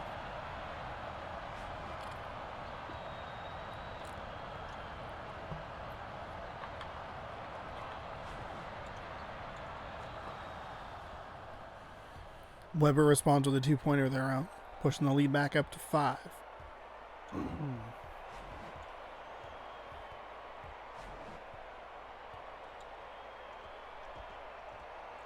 Shot is short off that left iron. Weber State had it down to 3. That's our number we got to keep in mind. Again, the hump thing comes into play, comes into my mind of like, got it right there, but they couldn't get over the 3-point deficit. They couldn't get that tying shot.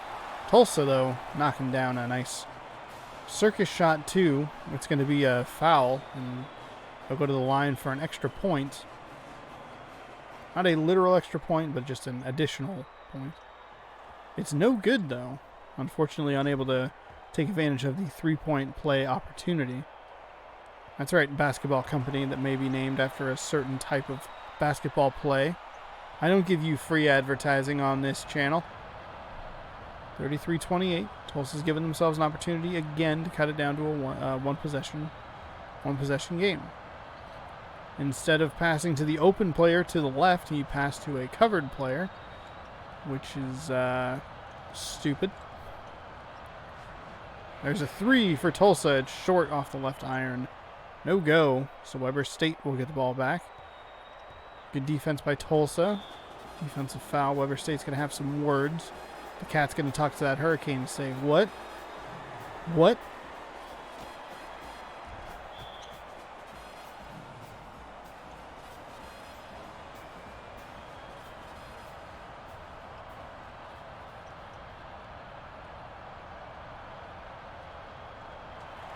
Nice block by Tulsa, but no one is able to get the loose ball. So instead it just gets jammed down by the Wildcats. The Wildcats getting wild on the rim. 7-point game with 7 minutes remaining. Well, over 7 minutes remaining.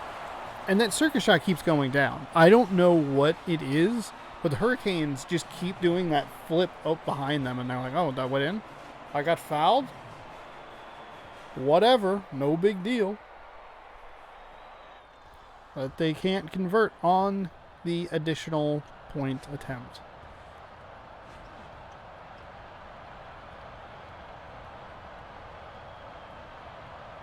Five-second violation for the Wildcats of Weber State will definitely help the Golden Hurricanes of Tulsa out there.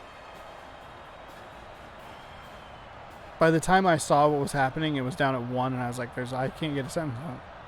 Can't even try. Long 2 is no good. Rims out.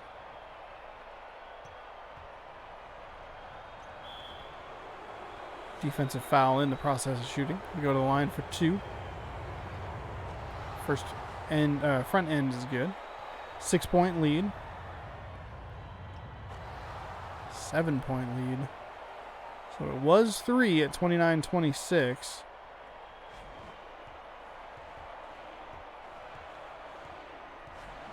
But Tulsa's fallen behind to a 7-point deficit now. A couple of missed free throws have cost them. A couple of point-blank shots there cost them as well.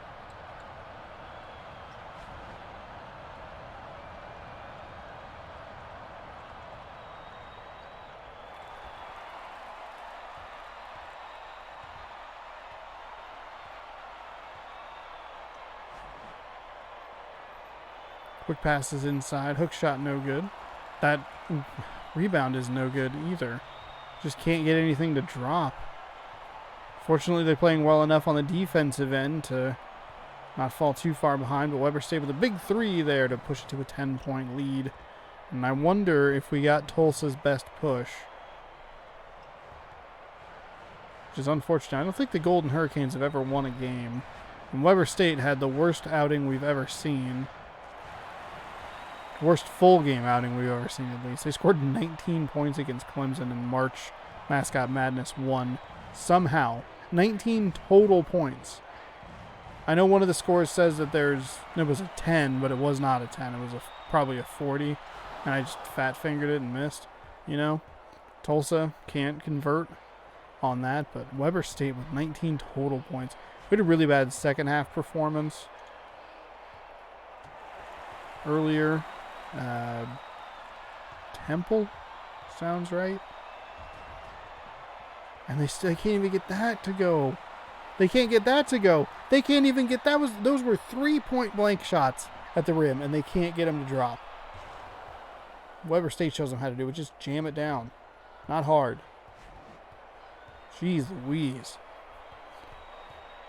A 10-point game with 440. Feels more like a 20-point game, honestly. You just can't get anything to drop. There's finally some points for Weber State. They went cold for a couple of minutes in the early going of the first half, and it seems like that was the deficit that put them too far behind, though they were only down like 8. Been down as many as 10, as close as 3. They have time here. We saw it in the last game. You can make a comeback. Of course, Southern Mississippi did that over a very large portion of the game. Weber State Tulsa is in a much more confined timeline. Time constraint, has a much stricter time constraint. There we go. That's cool. Good. Fantastic. 3-second violation, Tulsa ball. Not sure exactly what happened. Somebody must have been in the key. I don't know. I didn't even see like a clock or anything. Like the red numbers pop out to the left. You got 2 guys. You got a guy wide open for 3. You're going to burn the next 18 seconds off the shot clock. Cool.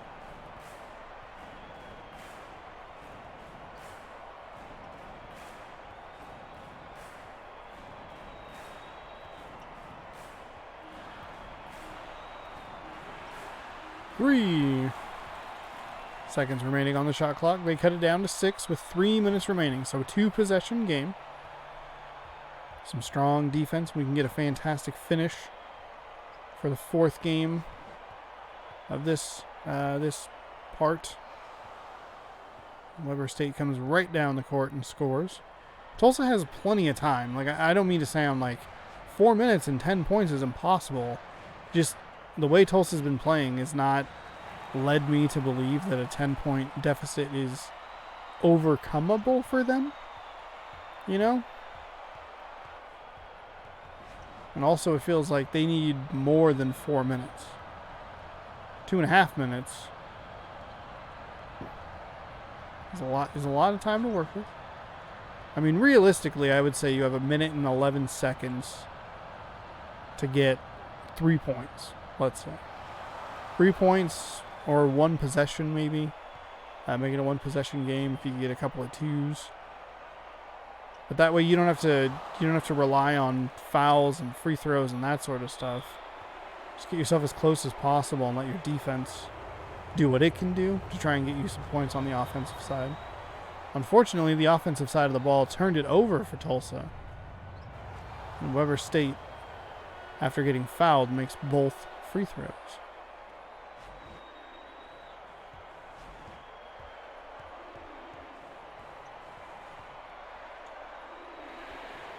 Three for Tulsa is no good. Defensive rebound for Weber State.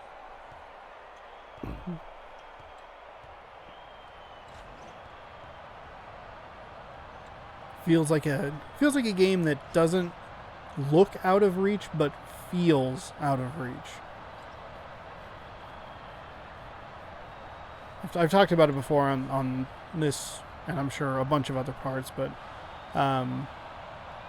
there are games that we get where it is this sort of deficit, where it is somewhere between 8 to 12 points or whatever.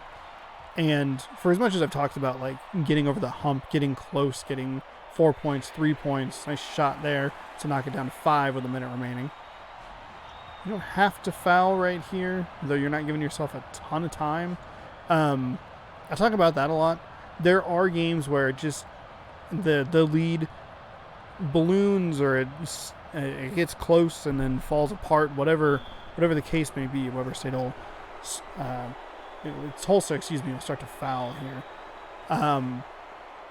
We get so many of those games where it's just 10 points and the team that's leading doesn't feel like they're dominating the game, but it's just that other team just can't make that comeback. They just don't have the firepower or what have you to get back in the game, and that's seems to be what we have here.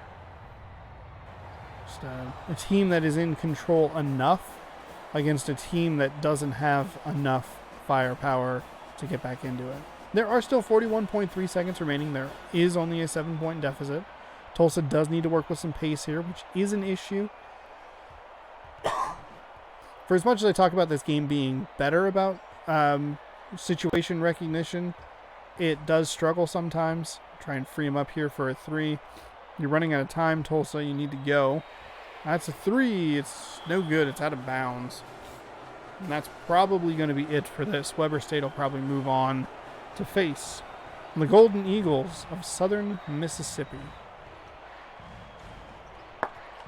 Oops. Defense. And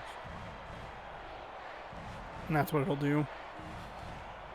Tulsa gave it a valiant effort. That one, it's weird because that one stretch where they just didn't score for 2 minutes and all of a sudden it was 14, 15 to 8.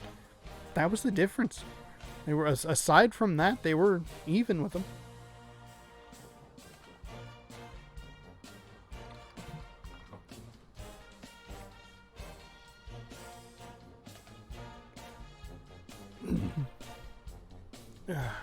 Alright.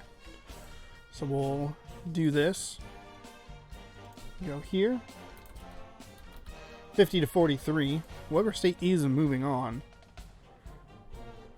And we will move on to Arizona at Minnesota.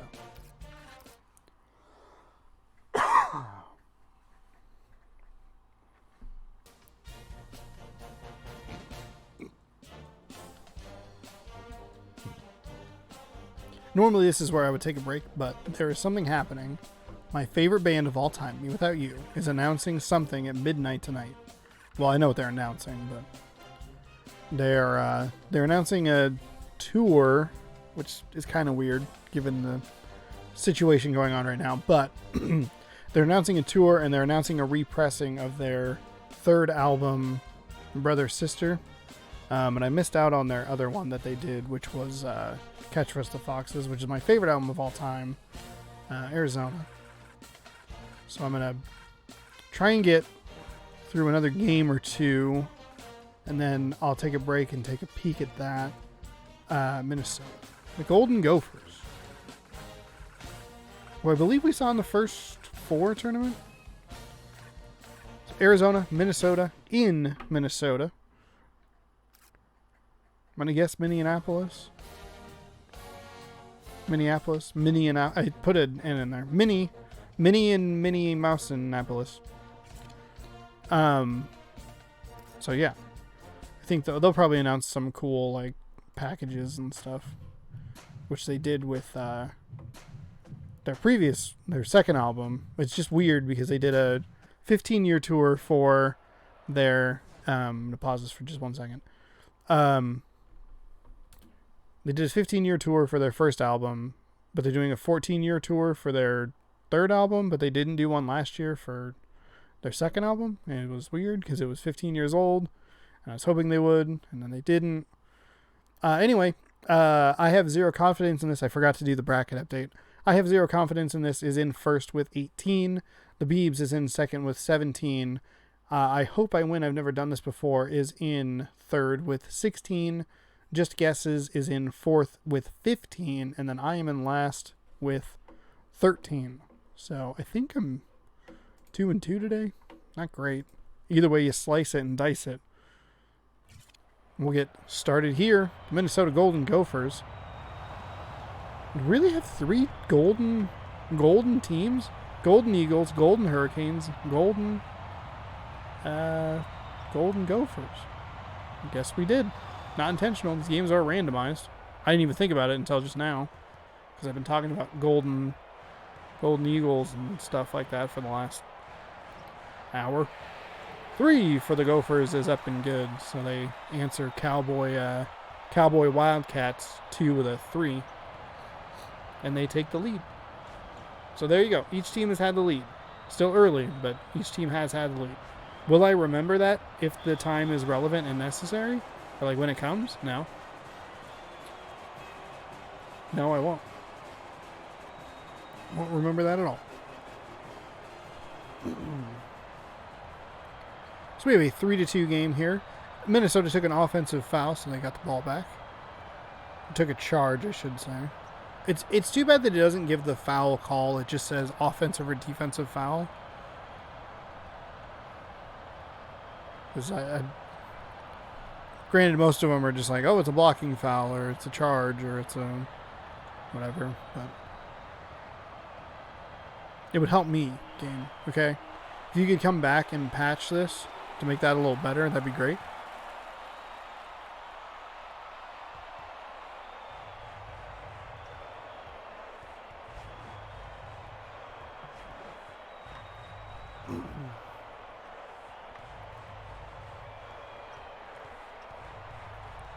So we have a 5-2, 3-point Minnesota lead here early in game number 5. Arizona almost got called for we have both Arizona schools playing today. Arizona and then Arizona State will be in game number 7. It's kind of weird because, like, I have a pretty good feel for the teams that are in this tournament, but, like, I had a panic moment through, like, the first 3 rounds where I was like, did Weber State make it in? Like, did they make it in? It's like it's the same list that I use. used for the first one. I had to switch it for the second one because a couple of schools were just gone for some reason. Out of bounds. Arizona throws it away. So it'll be the Golden Gophers basketball. She's like, where the heck is Weber State? And they don't play till day number 4. Whew. And I wrote the list and I did the brackets and I wrote notes on all of it and I did 2 streams talking about it. That's one of the, I've talked about it on Week in Review before, but that's one of the weirder things about content creation as Arizona hits up a nice 3 there. Got a friendly roll. It's weird to hear because, I watch content where people talk about, I have no idea what I said in this video or that video or whatever. And when I was just watching it, I was able to just pull that stuff and be like, oh, you're talking about it in this episode, or you did it in this Let's Play or gameplay video or podcast or whatever the situation was. But then, making my own stuff, I'm like, I don't even know. I keep seeing, cereals and, other limited edition items. I'm like, that looks familiar. Did I put it on a show? Did I just buy it? I don't know. Out of bounds. Minnesota mishandled the ball, and all of a sudden, it just got away from him. Bounced off his foot or something. Shooting guard number 15 picks up his first personal. And that's been something that's really, not jarring, but is surprising to me. And the reason I bring that up is I did 2 streams where I talked about these games, and that information just evaporates from me as soon as I'm done with it. I'm like, okay, cool, I'm immediately on to the next thing. Really weird. Nice steal by Arizona to have an opportunity here to cut the lead, tie the game, or even take the lead. Week in Review, by the way, posts on Tuesdays on YouTube, on my YouTube channel. Beep, beep, beep, beep, beep, beep. It's a good show. I couldn't believe how well the last recording went. Took 30 minutes, and I was like, that's unbelievable. Nice shot there for Arizona. Worked the shot clock way low. Ties it up at 11. So Minnesota got out to an early lead as that shot goes down. But Arizona's climbed back in pretty quickly, I might add. We have another 0-0 team. I don't know what the next 2 teams wear. Is that Maryland and Missouri? I haven't seen Maryland yet. That's right. The Terrapins, the Turtles, the Teenage Mutant Ninja Turtle reject, Maryland. Terrapins.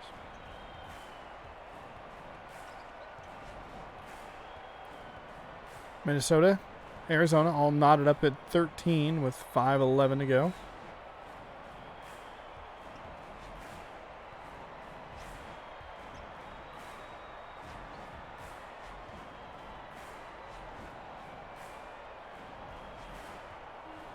Arizona stripped the ball away.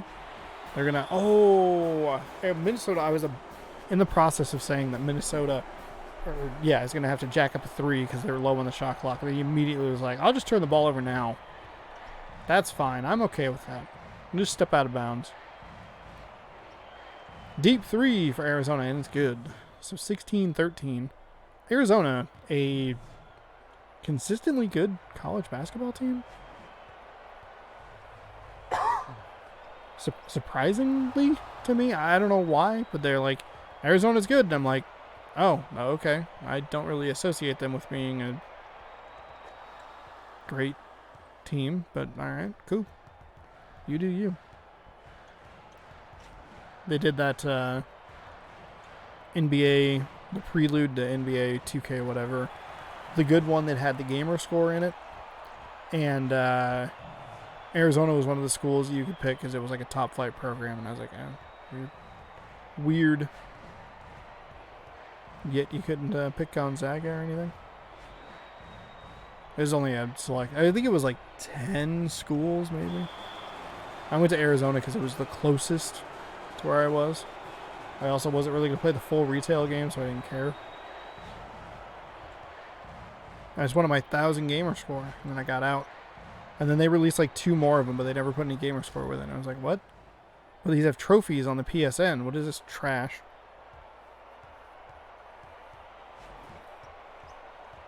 So 20-15 defensive foul. Minnesota will retain possession of the ball. They'll throw it in from the sideline.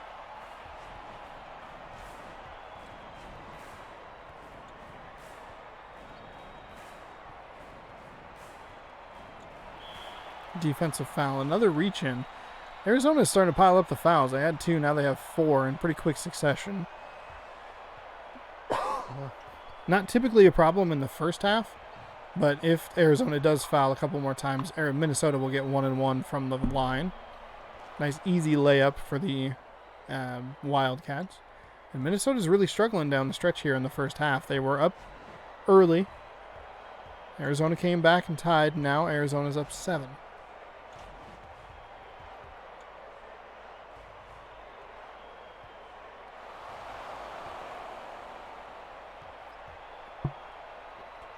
Another takeaway leads to a fast break opportunity, and a quick shot leads to a 24-15 lead.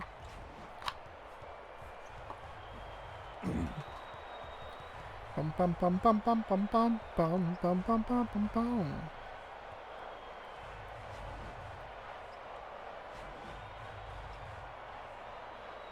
Oh, careful on that baseline. Minnesota keeps turning it over, and they're down 9 all of a sudden, and it's just, they're not making it easy on themselves. You can't come back if you don't get the ball in the bucket. Nice turnover there. You got a wide open guy. They couldn't get it. You got to throw it to the guy who was wide open. As soon as that defender bites, you got to zip that ball past him. A 9-point game and a missed opportunity there. One of, I'm sure, many in this first half for the Golden Gophers.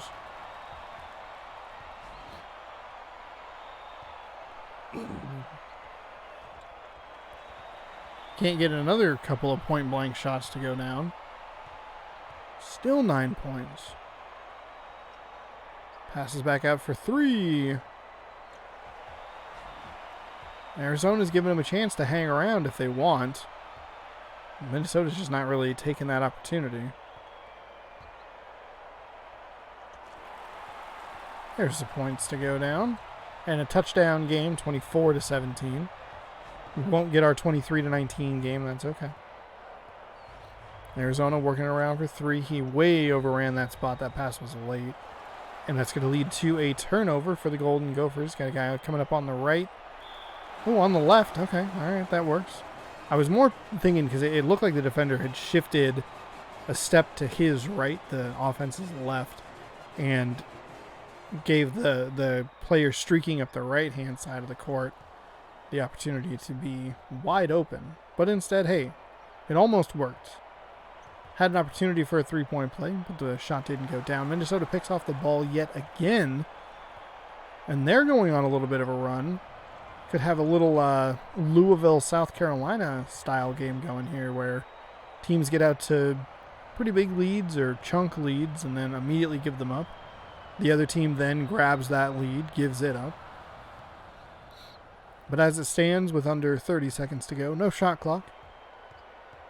It's a 7-point game for the Arizona Wildcats. Minnesota can hold for the final shot. They won't because the teams often don't. They just kind of take what they can get, which is fine. It makes sense.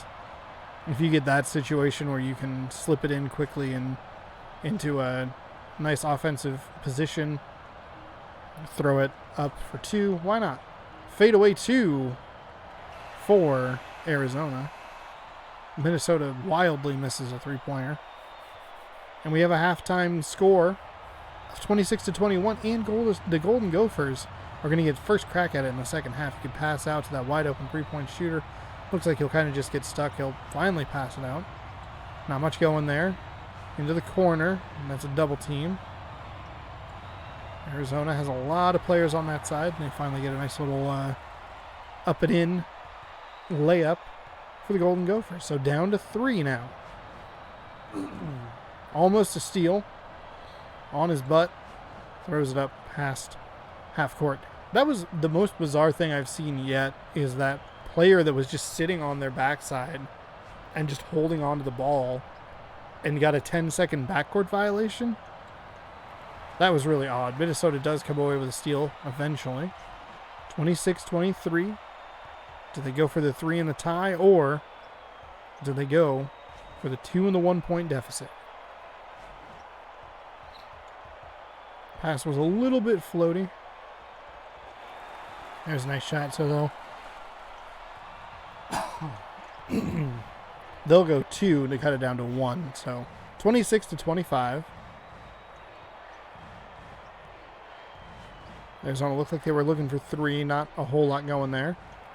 A little float hook shot is no good. Minnesota opportunity to regain the lead. Been a while since they've had it. They will successfully connect, and it is 27-26. Minnesota with a strong finish to the first half and a great start to the second half.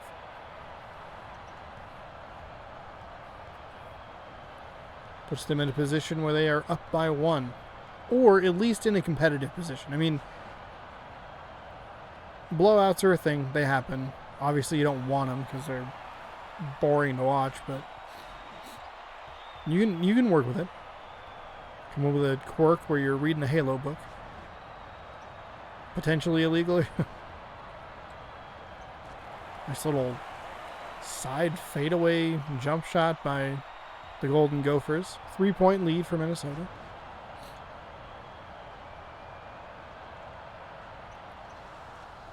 Shot up and good. So Arizona cuts it down to 1.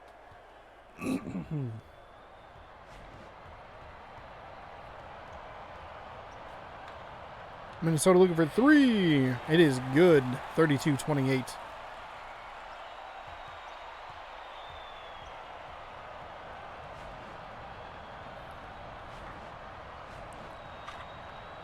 Ooh, defensive foul.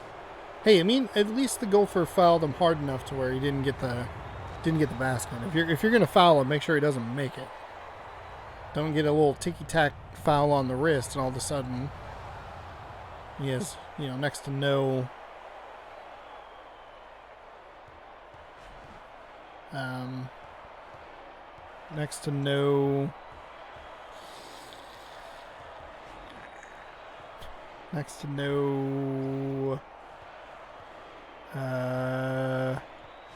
hindrance to the basket. I don't think it's the word I wanted, but it's close enough. I was stuck on, attrition, which is, not at all. Not even correct. Getting low on the shot clock here. Throw it up. No good. You get the rebound, and it will end in a defensive foul. 32-30. The first free throw is no good, though, off that left rim.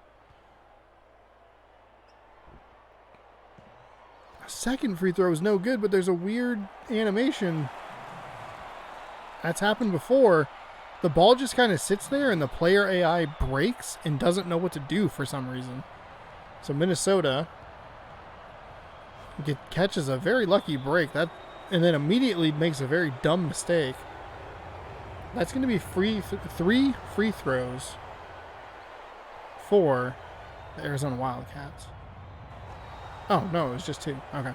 That looked like it was right on the line, and because of the way the feet work and the bodies are just, the mascot costume is just draped over, I thought that was a 3, because usually in that area, it tends to err towards the side of 3.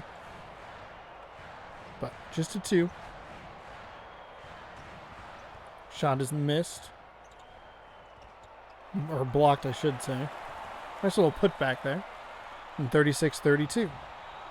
6:10 remaining.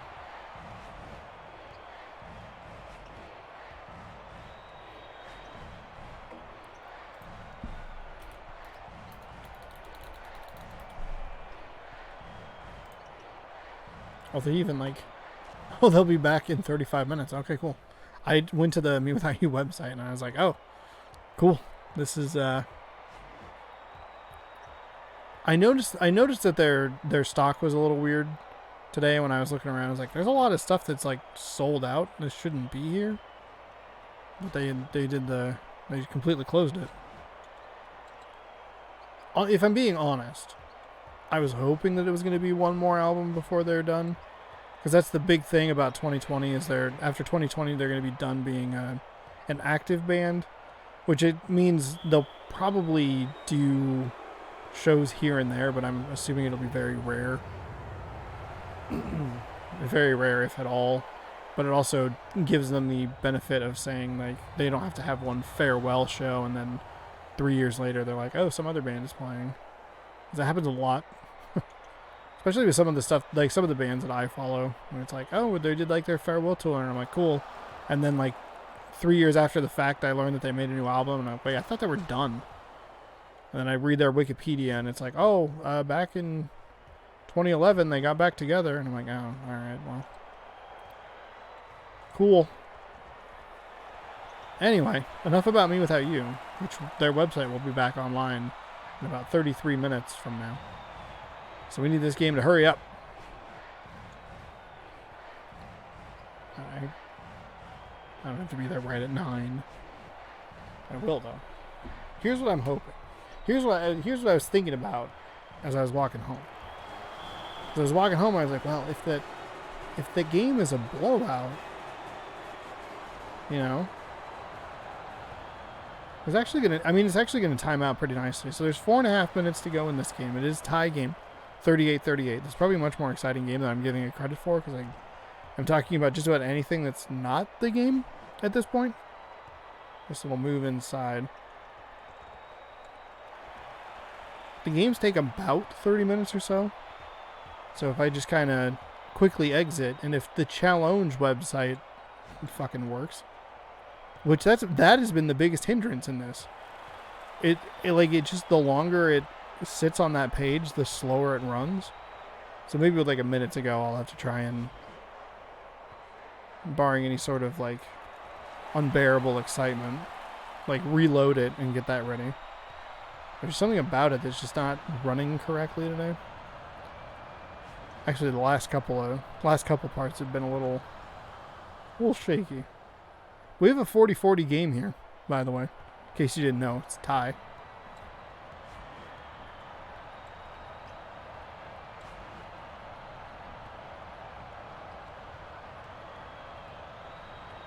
So 40-40.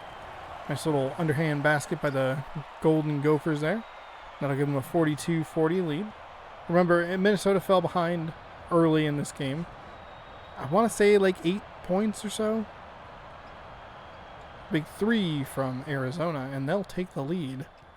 Kind of doing the reverse of what Minnesota did to them in at the very beginning of the game. Now, of course, this whole plan is blown if either of these games go into overtime. Ooh, missed off the right iron. Or left iron, excuse me. The camera flips and it breaks my brain. I'm like, okay. Arizona. That's a good foul. Hard foul. But again, if you're going to foul him, make sure he doesn't make the basket. Give yourself at least an opportunity to come away with just one. Arizona does not do that. It'll be a 45-42 game. My throat feels great, by the way.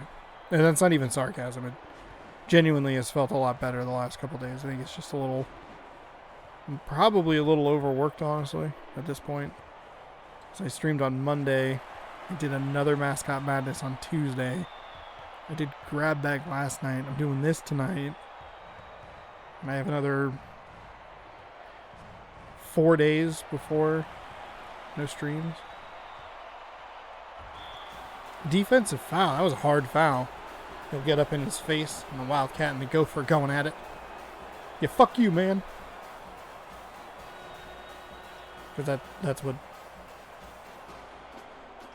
happens on the basketball court, you know? It's some guy who, like, intentionally tries to lower his voice and is like, yo, yo, yo, yo, what the fuck, man? Like that. I mean, that's me on a basketball. You fuck you. Why you gotta do that? And then they're like, why do you sound so high-pitched in the rest of the game? I'm like, over here! Pass the ball to me. And my teammates are like, why do you have like a slight southern drawl? I don't know. Just living my life, man. So 131 here. It is a 46-45 game. Oh, off the right iron. No good. Minnesota leading. Arizona looking for a comeback. This has probably been a way more exciting game. I said it earlier. I'll say it again. Probably been a great game. Working inside. One-on-one. Nice block. Minnesota comes away with the loose ball. Passes up on the left side. Blocked by Arizona. Loose ball is Minnesota. Bit of a scramble there. Minnesota still comes up with it. They had a couple of shots there and just couldn't get it to go down. So we're under a minute with a 1-point game here. Second half. Arizona can't afford that. I was going to say a 5-second violation, but a turnover is, well, literally the same. A 3 for Minnesota's off the left iron. No good. Arizona comes down with the ball. Minnesota's had some turnovers down the stretch here that have been really important, including that one. Yet again, they're getting their hands in those passing lanes, and they're not making it easy for the Wildcats to make up a 1-point lead. On the flip side, Minnesota's just clinging on to a 1-point lead. I think I said lead when I meant deficit earlier. Because there is no shot clock, Arizona has no choice but to foul. They have a couple more opportunities to get a steal off the inbound, or Minnesota can just gift them a terrible shot under the basket for no reason. Arizona, excuse me. I've talked about that animation before. It doesn't actually happen all that often. One more opportunity here, or two more, I believe. Nope, I'm sorry. I apologize. I thought it said 5, it said 6. The thing is that Arizona is only down 3, 48-45. They'll take a timeout here. I'm kind of surprised Arizona hasn't taken a timeout up to this point. It was a very up and down 45 seconds or so. They look like they're going to end up just taking a 3 at the buzzer. They have to get out. They can't do it. Oh, no. That's a 3 in the corner. It's good. Oh, my gosh. Oh, my gosh. Arizona with .2 remaining. I don't know why Minnesota took a timeout there. Don't really know what their plan is. And then my whole plan, by the way, is totally borked now, so that's cool. 48-48. Second half. Overtime. 5 more minutes of basketball here. This is the second overtime game of the day. We had one on the first day. The second day was pretty mundane, partially because my throat was just awful. I don't really remember anything. I just remember being like, you just have to push through. You only have a couple more games left. And I got very quiet towards the end. Day 3 was insane. There were at least, I think there were 3 overtime games. The tip-in's no good. Arizona, finally comes down with the rebound. I think there were 3 overtime games in part 3, so this makes 6 through the first 29 games? Yeah, because this is game number 5. Nice, so game number 6 would be 30. Yeah, so 6 out of 29, that's a lot of overtime games. There's been so much more, so much free basketball for you. And the games have also been really great. This one was a little weird because I wasn't the most attentive to it. I admit that. That's team foul number 6 for the Golden Gophers. Arizona. We've seen this a couple times in the overtime period where it looks like a team's going to take over the overtime and then the other team makes a comeback. Hopefully we had that here. It always feels like such a letdown when like a real basketball game goes to overtime and then the other team like scores 15 points and then the one team scores 2 and you're like, oh well, this was kind of just a waste of 5 minutes. Why'd you make that 3 at the buzzer? Didn't take advantage of it. Minnesota cuts it down to a 1-point lead. This is where they need one of those patented Gopher steals. The number of turnovers they had down the stretch, down that like minute-long stretch, was incredible. They hung on to that 1-point lead for so long. And Arizona didn't have to foul until, what was it, 12 seconds or so left in the game, which is great. Like that is what I like so much about it. That sort of situational awareness, where it's like Arizona didn't have to foul. Minnesota also put themselves in a weird position because they did jack up a shot really like way early, or when they shouldn't have at all, because they were about to go to the free throw line. And they threw it like right at the basket and it just didn't go anywhere. Pass it one more to the left there, buddy. Nice defense by the Arizona Wildcats, but Minnesota still scores. Back-to-back baskets gives the Golden Gophers a 3-point lead. 2:01 remaining in the overtime period. Wildcats overran their 3-point spot, and instead they get a hook shot that's just a little short off that right iron. Minnesota going for a 3, and they got it.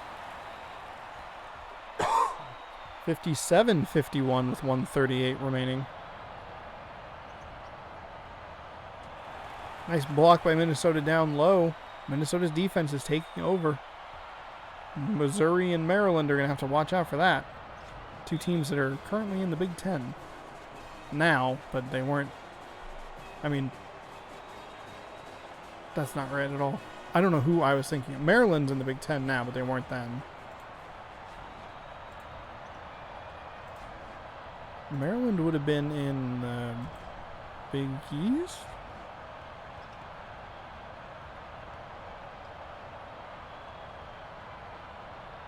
Big 3 for Arizona off the right iron. Doesn't get the friendly roll.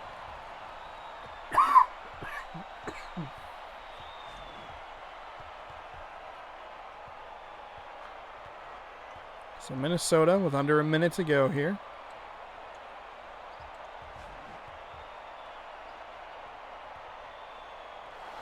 Oh, Arizona, nice turnover.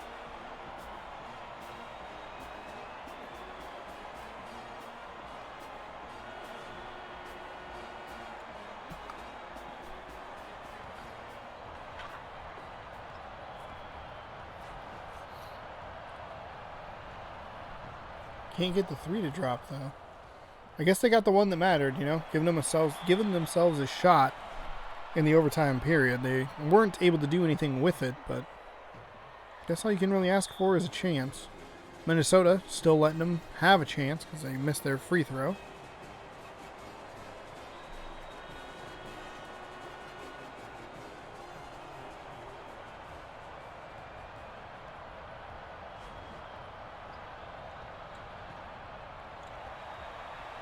Arizona still trying. They really needed that 3. Man, Minnesota, you are letting the Wildcats stick around in this game. And with 21.9, it's not over. Obviously because there's time on the clock still, but it's a 3 from Arizona. There we go. That's what they needed. So that is team foul number 10. So it should be an automatic 2 from the line. That's what it is. And that's what's unfortunate for Arizona because they missed another free throw. They finally sink one. I mean, they could still trade 3 for 1, right?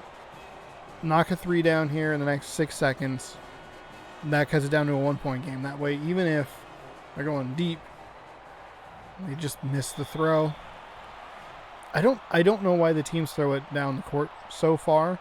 They had enough time to work with it, to work with the clock, or at least maybe like hit a guy like a quarter of the way up the court, and then he gets it into a better position. But now with a 6-point deficit, Arizona's run is probably all but over at this point.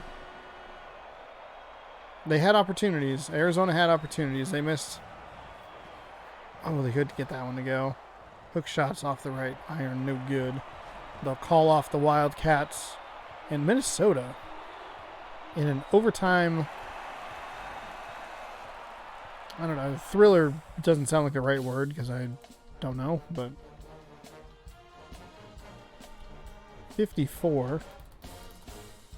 Oops. Minnesota is going on to the next round. They will face Maryland or Missouri. Scratch my shoulder here.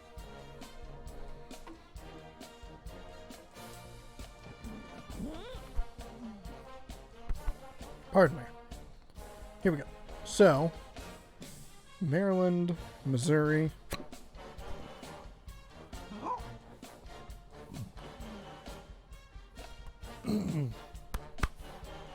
Pardon me. I have when I have the hiccups. I have the perfect cure right next to me. Cold water. So.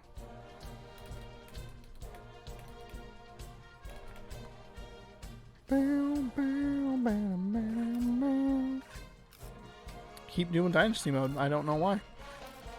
It's what I want to do. It's all I want to do. Maryland, Missouri. Maryland. Going to the M's. From Maryland. Going to the M's. From Missouri.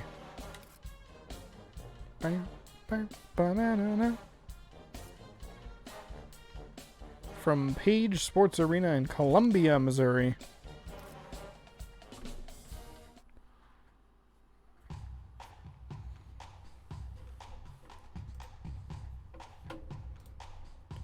Doom, 17 minutes.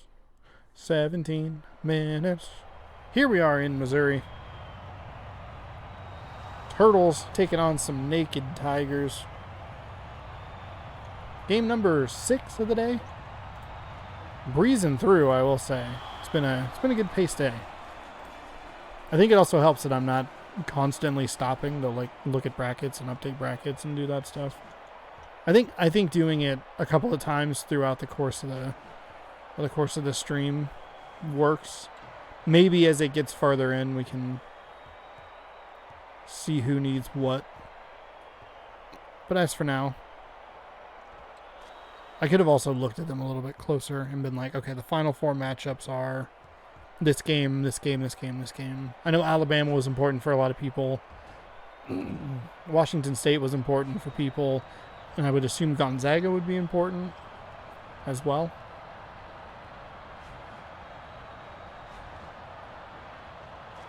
The Tigers tie the game up after Maryland strikes first. The Terrapins. I like them as a mascot. They're great. Actually, both of these mascots are really good. I probably would have put them apart from each other, personally. Just because there are some of the mascots I'm not like the biggest fan of. Like the faster like Nebraska loses, the better. The faster Duke loses, the better. But Duke is on their way to the second round. I believe Nebraska lost in BRA. Nebraska lost as well. They lost to Cincinnati. So we have some good mascots left. Obviously Alabama's still in there. We have Ohio, Minnesota. They're a good one. Oh, Syracuse won. So I keep making the mistake. This is just a commentary mistake. 6-6 game here. Duke beat Clemson. I don't know why, but I keep thinking that Duke beat Syracuse. Like I know they took out a team that is majority orange, and I like panicked myself because I was like, I thought Syracuse lost. And I did that earlier because I had Syracuse making a pretty deep run. And I was looking at my bracket and I was like, oh shoot, like I'm doomed. No, I'm just misremembering. So 8-6 here. 7:38 in a totally silent auditorium as they let the home team shooter concentrate. The free throw is true. And Page Sports Arena sees a Maryland Dunk UMD Universal Media Disc. Apparently it's a Sony Sony product. You can buy hit films such as Napoleon Dynamite, Shaun of the Dead, pretty much any Sony release. They were like, you can watch this stuff on the PSP. There's a couple of Jackass collections on there. Because why the fuck not?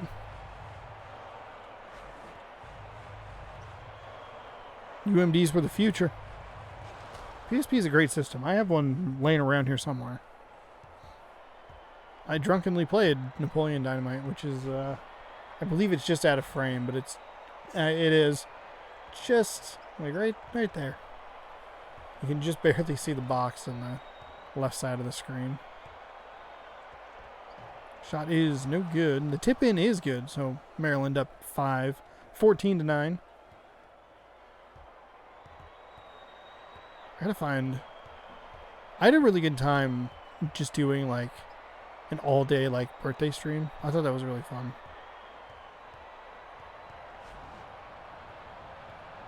What did I do? I did the Torba Crane game. Did Napoleon Dynamite on PSP. I did Truck Driver, which was actually a lot of fun.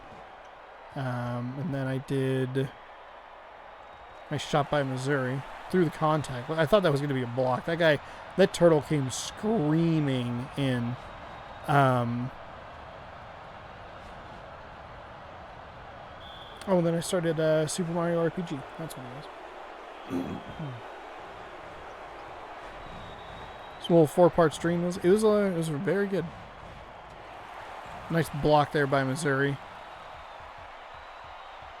Probably do that again this year. Maybe I forget. Oh, that's right. My original plan is Missouri now has cut it all the way down to 4, 17, 13. I was originally going to go get a steering wheel for the PlayStation 4 and do a bus sim portion. But then I thought, you know what, that's not a great way to spend a couple $100 literally on a steering wheel for a different console with a game you already own. Maybe come up with a different idea. Nice 3 by Missouri to cut it down to 3.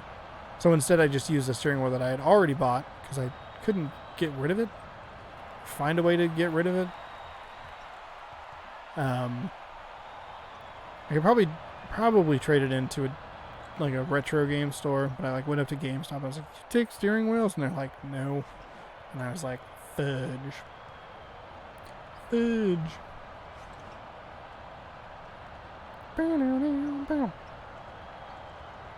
Shot is no good. Maryland with an offensive rebound. Not good again. That was a block.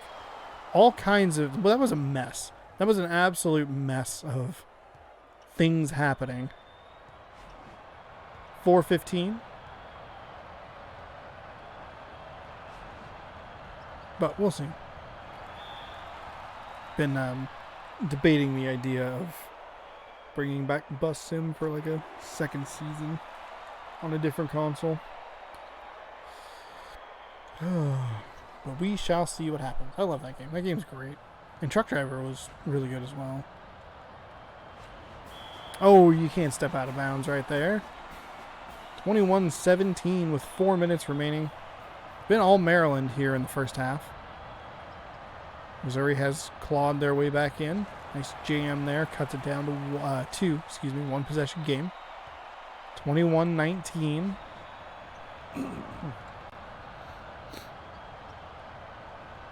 I, of course, could do something like totally different and do like, 23-19. Yay, go Monsters, Inc.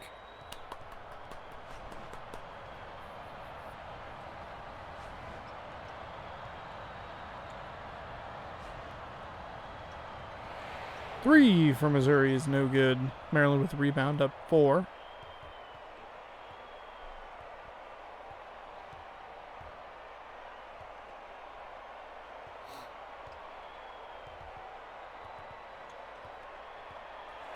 Stripped away, but the Tigers dive out of bounds.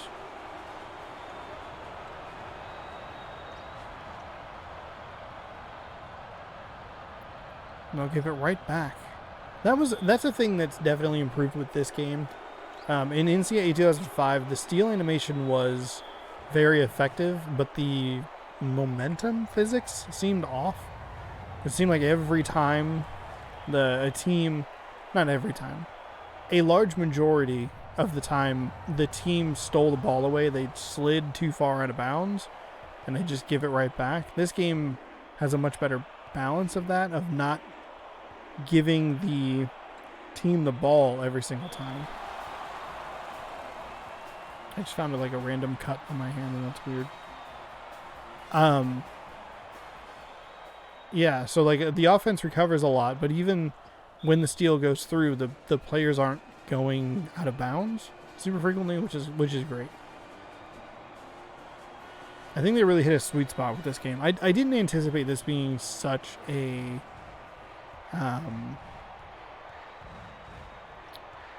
such an improvement.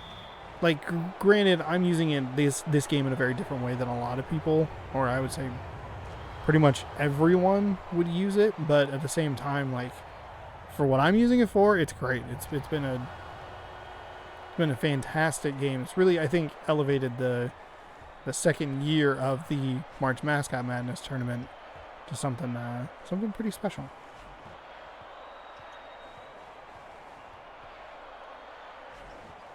Tigers working the ball around. We're under 2.5 to go.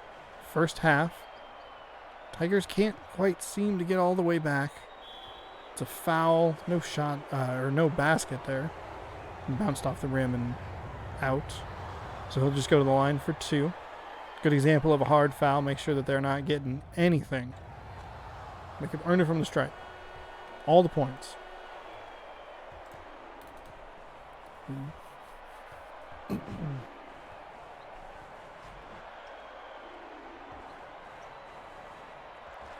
Floater up over 2 defenders is good. We have a 28-23 game.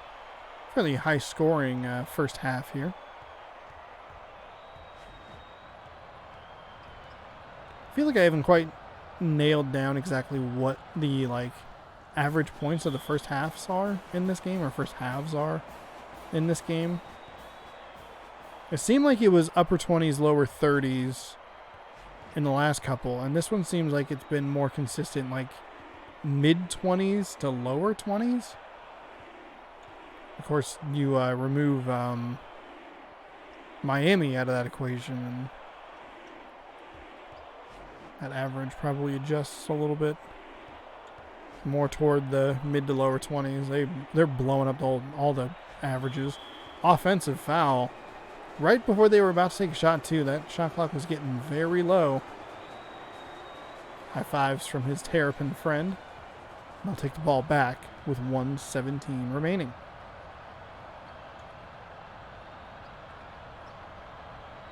Nice jam inside. Shelled.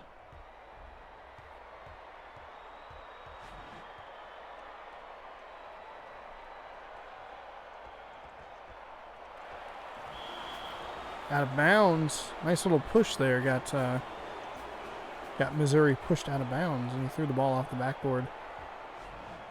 So working under a minute here. 30-23. We have a 7-point game.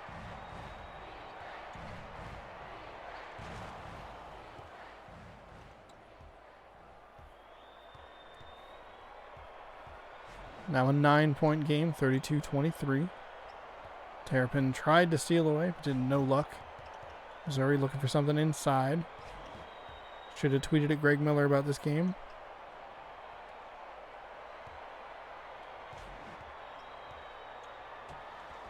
Nice block shot there for the Terrapins. Back outside. They'll work in. They can hold for the final shot. We'll see if they do. They won't. Instead, they'll get the circus shot to drop. Missouri, they'll have an opportunity to beat the buzzer, and they will.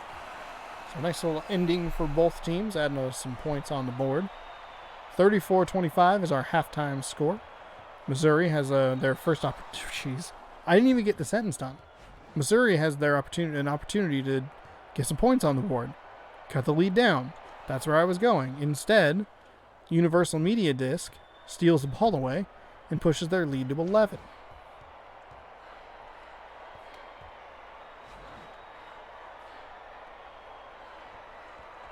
Shot is up, but it just bounces. It bounced off both sides and maybe even the back there and just would not drop. Instead, Maryland just drains a 3 from deep, and it is a 14-point game all of a sudden. It seems like it was very quickly a 14-point game. Now it's down to 12 after the goaltend. Which, obviously, if you're Maryland, that's the worst way to let a team get points. Especially when you've played so well defensively. We could be looking at another Miami Hurricanes situation where Miami just dominated that second half and really pulled away. And left it no contest. The Tiger is freaking out.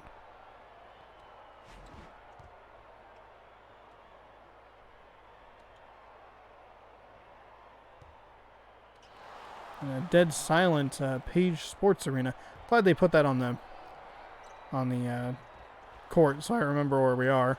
Also, if you're an Eagle Eye user, you're like, why is he tilting his head? Page Sports Arena. Ooh. I'm not tired. Not tired, not bored. Just need a little extra oxygen, Get the blood flowing, get the blood pumping. The Tigers were right there, and they just could not get it to drop. And a 16-point lead looks insurmountable with how inept they looked on offense. We're at 18 points now. So the Mascot basketball gods have blessed us. We're 3 minutes out from the website reopening. Which, God forbid, this game turns into one of the 5 greatest games, because people are going to be like, what the hell is he talking about? And I'm not even going to elaborate. I'm just going to just leave it there. Under 8 minutes. Tricky shot there. Now it's a 20-point lead. This crowd is stunned silent. That Terrapin was going up with his right hand, switched to his left, and flipped it up and was like, okay, cool. Now what? For my next trick, I'll crush your dreams even more. So 20-point lead here. Missouri, I don't know if they've even scored in the second half. Maryland in control here.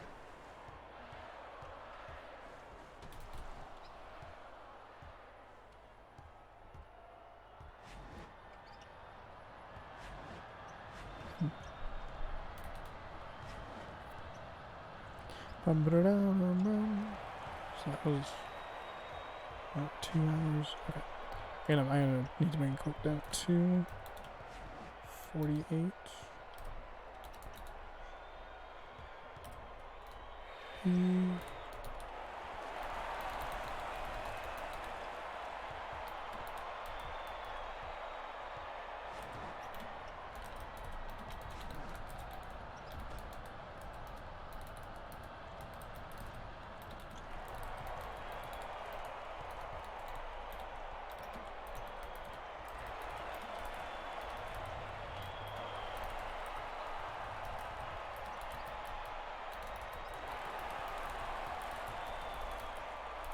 Oh. Sorry about that. Just curious if the it keeps giving me like an encoding overload error. 47-31. 16-point game. So I was just curious. I wrote down the time. Oh, and I need to adjust that because that's not right.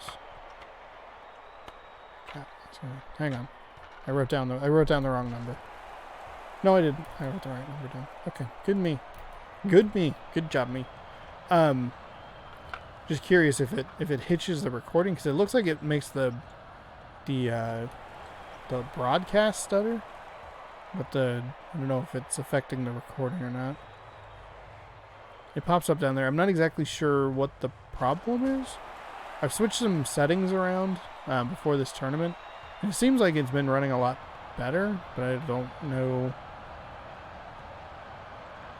Big 3 for Maryland. All of a sudden, God, it's only a 12-point game. That's a 3 from Missouri.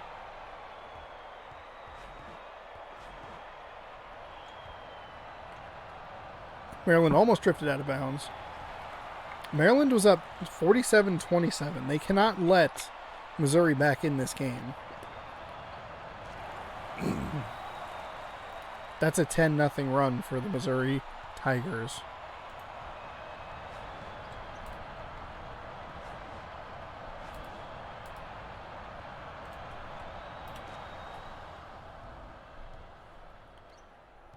Doom, doom, doom. Oh.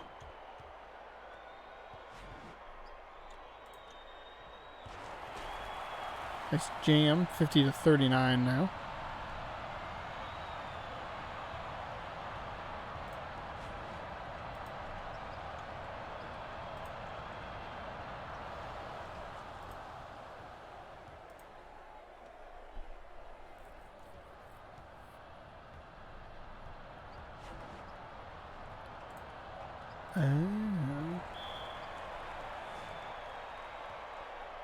Oh, that's a nice cassette.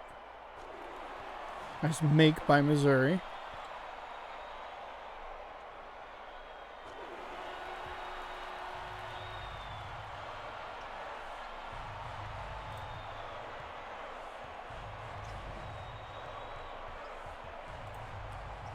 Okay. Oh, nice jam. 54-41. Shipping this summer.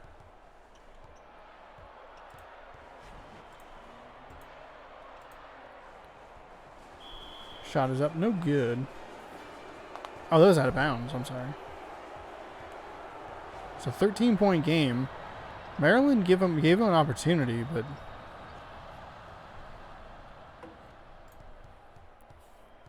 Missouri, I don't know if they have enough firepower to muster a comeback here.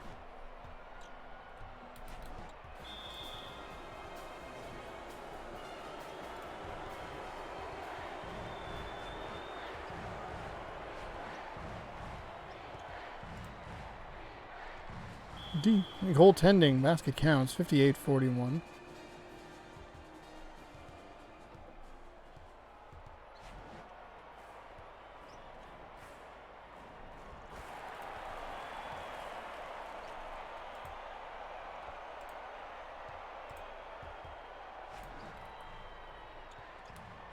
.43. Quick pass inside, no good.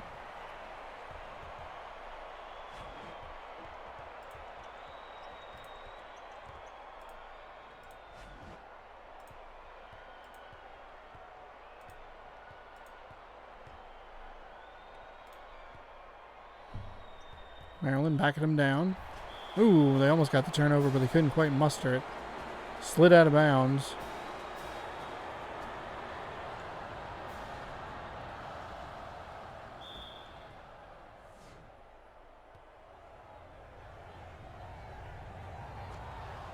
Shot is good. So 59-43. 60-43.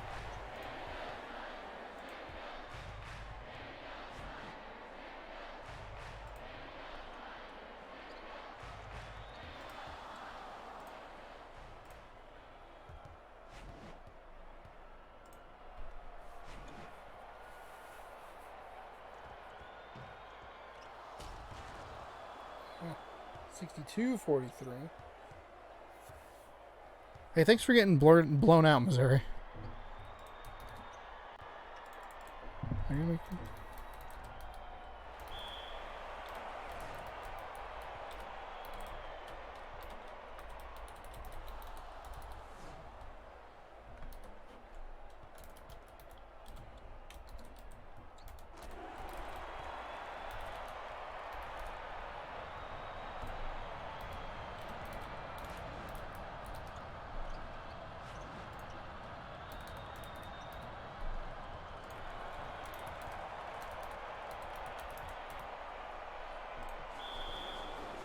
Out of bounds, Maryland ball. Oh, whoops.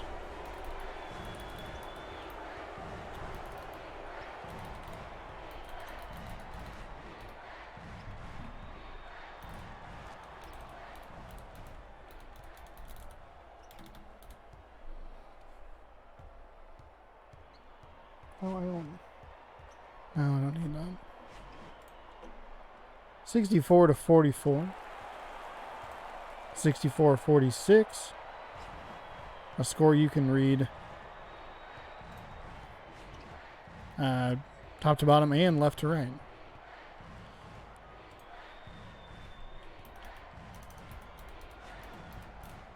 God dang it.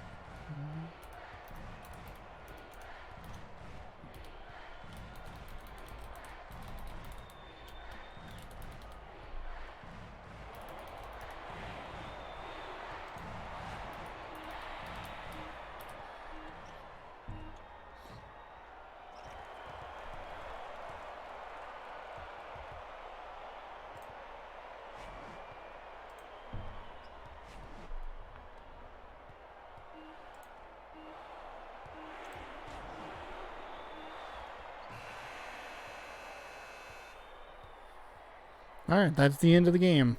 64 to 46. Hell yeah. Hell yeah.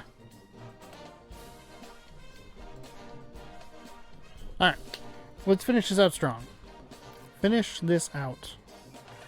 Don't quit just yet. Input the score real quick. Maryland with a decisive victory there. Sorry if you're watching this on YouTube. You're like, what the fuck is he doing? Oh, I put the wrong team through!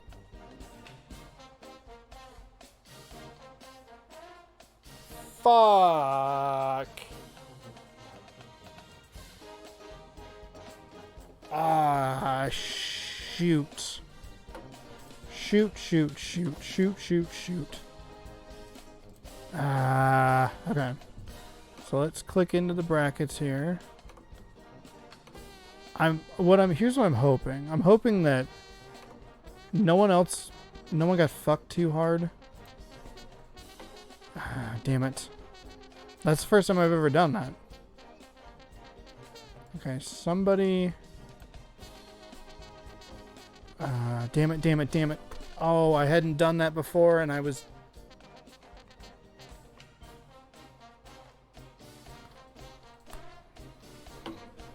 Just a smidge too unfocused.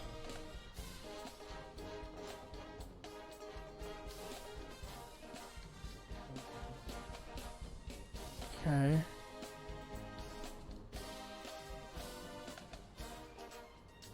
Alright, so...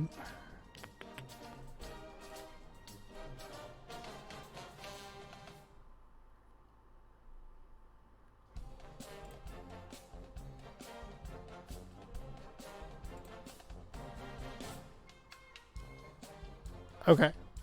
So the good news is no one has this winner going past the next round.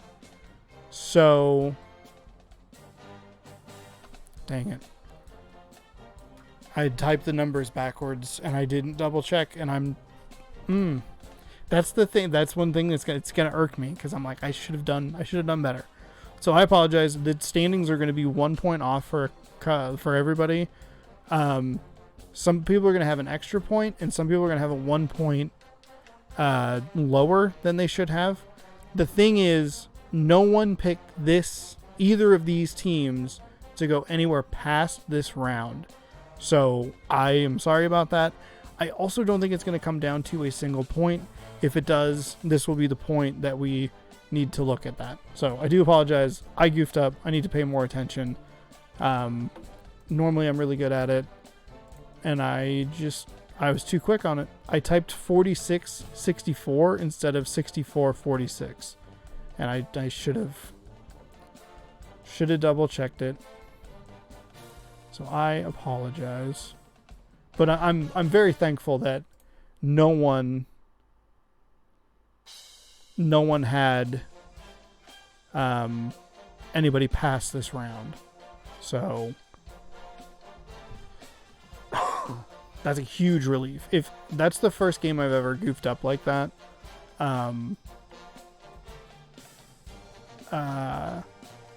Mercifully.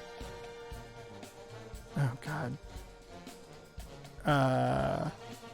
Mercifully, it's not that bad. So, again, I'm sorry. I goofed up. Hopefully you're not too upset with me. I also need to remember that Maryland needs to go into the next round. So we'll do this.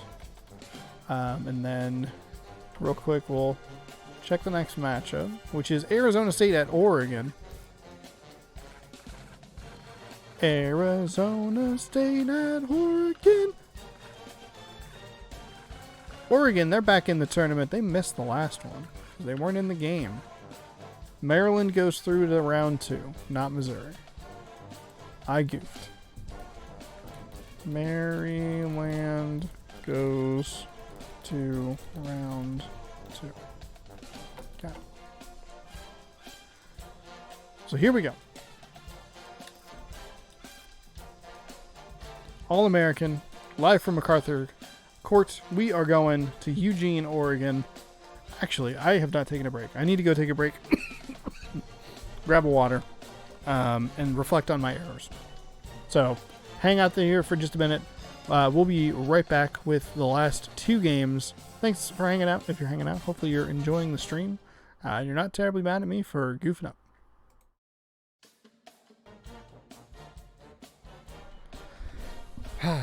Welcome back. Here we go. 2 more games. We're punching 2 tickets to the round of 32. We're starting with the Arizona Sun Devils taking on the Oregon Ducks. Just as a reminder, we are on All-American. I all of a sudden got the burpees. Cool. You run up one flight of stairs and all of a sudden your body's like, why are you doing this to me? Huh? But let's go. Let's do this.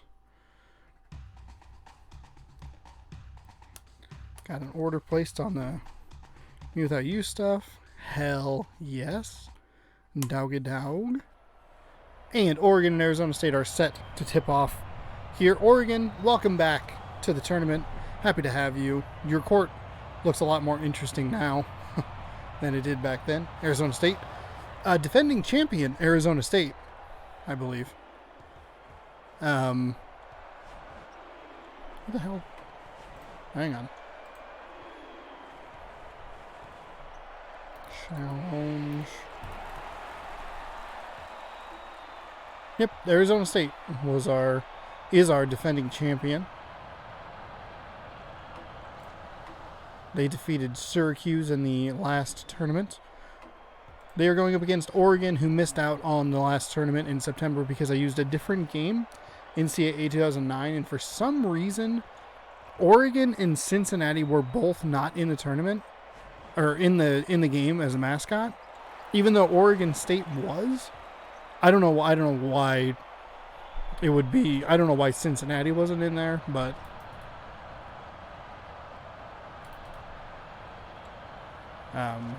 I just thought it was weird. It was like, Oregon State's not in here, because I remember flipping through all the teams just to like double check. I was like, okay, and Oregon State. Did I skip one? No, they just weren't in the tournament. But they currently lead 5-4, so they have a little bit fresher legs probably. Oregon, by the way, they dressed up as Forky during Halloween football game, and it was great.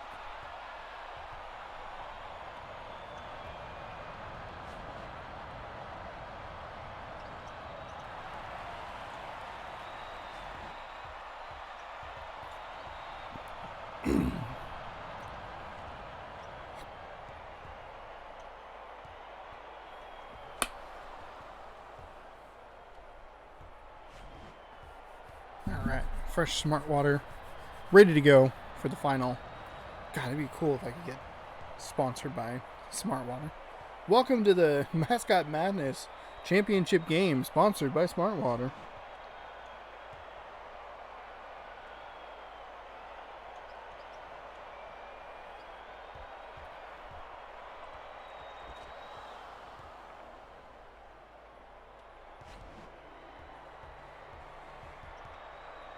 Oh, interesting.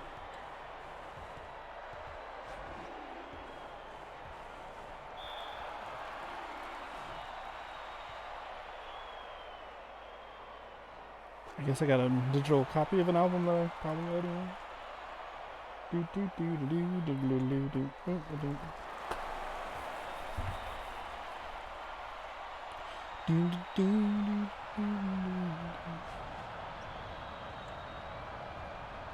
Alright, here we go. Focus up. One more hour of this. I say that like it's a bad thing. It's not. I love doing this. I do need to lock in. Pardon me, lock in my focus. So we have a 10-10 game. Just over 3 minutes gone here in the first half. Actually, I know what I can do. I can do this. That. 12-10 now. Defending champions.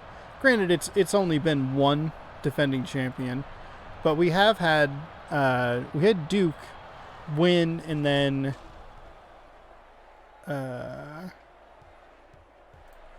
we had Duke win the March Madness tournament.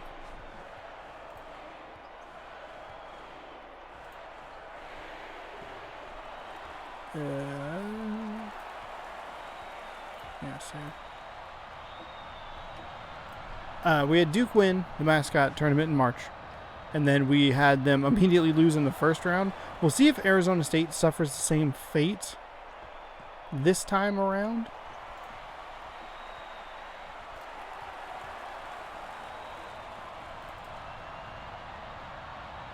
Cool.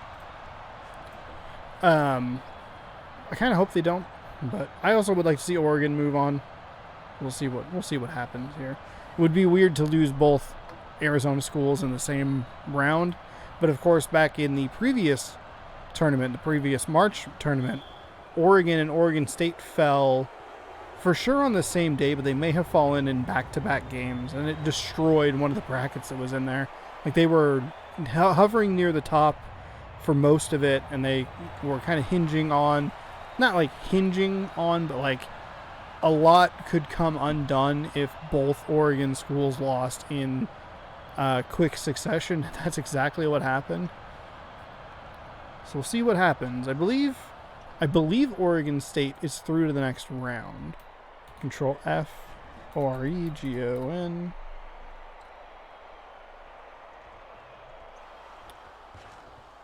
One of two. I am incorrect. They lost to UCLA. Oops. They lost by 9. Oh, that's right. Okay.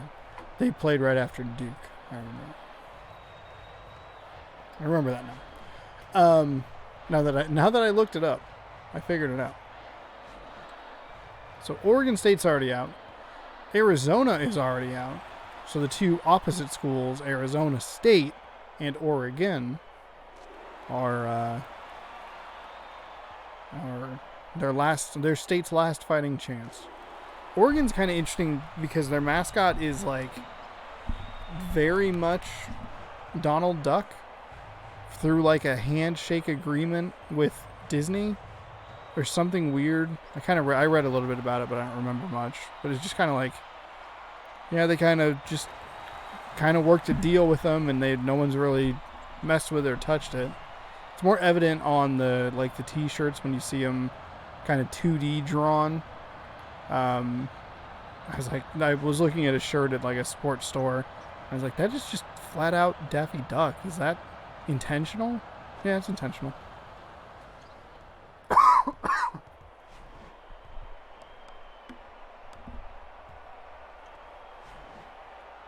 Wait, Donald Duck. Did I say Daffy Duck? I meant Donald Duck.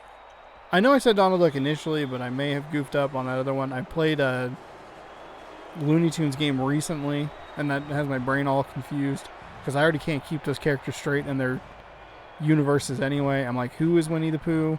Who is Mickey Mouse? Who is Looney Tunes? Who's in what? I don't know. It's lost on me. What's not lost on me is this game, which is now a 3-point game. And we have that here for you. The Donald Ducks and the Devils duking it out here. 20-17, Oregon leads. Nice layup there. Gives Oregon a 5-point lead as the time winds down. A sweet back pass there. Woo! right to him. No big deal.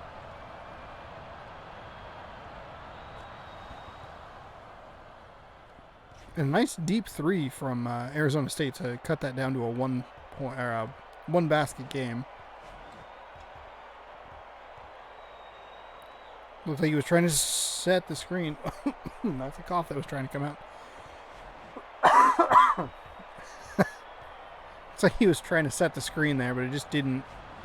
The other player just wasn't interested in it. He's like, no, I'm good. I'm just going to hang out. I'm going to pass the ball. You take it. You take it, Captain. We have a 23-22 game now that Arizona State knocked down a three. It was like a little bit of a little step back there. No, it wasn't. He passed it. That was a clean pass. Arizona State has the ball again. There's that three-point play we've seen so effectively used in past tournaments. Arizona State now with a 4-point lead. Oregon struggling a little bit offensively. Kind of just working with a bunch of players around the perimeter, which isn't great. Deep two is no good. We see a lot of that for some reason. I don't know why. Defensive players just kind of left that lane open. I don't really know what Oregon's plan was there. Arizona State just ran. There's another two from Oregon. Has a nice jump shot. Cut it down to 4, 28-24. Arizona State with a really nice run there to put themselves in the advantageous spot to go up by 6 and then now 4. Stolen away. Oregon, see what they do. They pass it. They get blocked. The recovery is made on the loose ball, and it is laid up for a 2-point lead. Or a 2-point deficit. Or a 2-point shot. What? He got a 2-point shot. Right? Check. That makes it a 2-point deficit. Check. Block. Check. Falling apart over here. It's a lot of basketball. It's a tremendous amount of basketball. I love doing it. Don't get me wrong. I think this makes it over 150 games total so far. Granted, those numbers go up very quickly because you do them. I do them 8 at a time. They're 64 per. That's 128. So we actually passed 150 games a while ago. Nice little shot there by Oregon. They can't get it to drop. And they try it again. He still can't get it to drop. The tip-in is still no good. Attempt number 4 finally results in a defensive foul. But the Sun Devils have to be irritated with that possession right there. Oregon had 4 shots at the basket, and it ended in a foul. That's 3 defensive rebound opportunities to just get out of there with no damage. Instead, they take a minimal amount of damage. 1 point. Getting close to that backcourt violation. That shot was no good. The loose ball is picked up by Arizona State, and they'll score right at the end of the half. That shot didn't matter. It wasn't going to count. It's no good, though. So it'll be a 3-point Arizona State lead. Oregon, will get the ball first. It's like they're going to lose it. Loose ball, and it's immediately stolen. They had that for 6 seconds before they lost control of it. 30-27. Oregon, trying to get hold of the ball. With 2 possessions, 1 for each team, we've had the ball stripped away by the defense each time down the floor. 30-27. Whipping the ball across. We're outside the 3-point line. Working it around. There's a lot of ducks down in the paint. Deep into the shot clock. 3. No good. Offensive rebound is up and good, though. Arizona State pushes their lead out to 5. They'll work with a little bit of a full court defense. It's not like a press or anything, but it was still an errant pass that went immediately to a 2-point play, and it's a 7-point Sun Devils lead. Oregon looked good the first half. They're struggling here so far through the first minute. A couple of turnovers, no points, and an ever-growing deficit. Was 3, now 7. Quick inside pass, nice jam by the Ducks. And that'll slice it to 5. With 8:44 remaining here in the second half. This is game number 7. We're going to wrap it up with the classic Ohio State at Stanford. We're going down to California after this, so we'll stay on the West Coast. They call this, in real life, they call this Pac-12 After Dark, which sounds a lot sexier than it is. Just means that stuff is happening after dark. But if you tell me that things are happening after dark, I'm assuming that there's at least a sensual element in there. No. Things get wild after dark. Yeah, things get wild and sexy and fun after dark. Not slammy-jammy and sweaty. Come on. I guess it could be slammy-jammy and sweaty. People are into all kinds of things. Moving on. 8:09 remaining here in the second half. It's a 5-point Arizona State lead.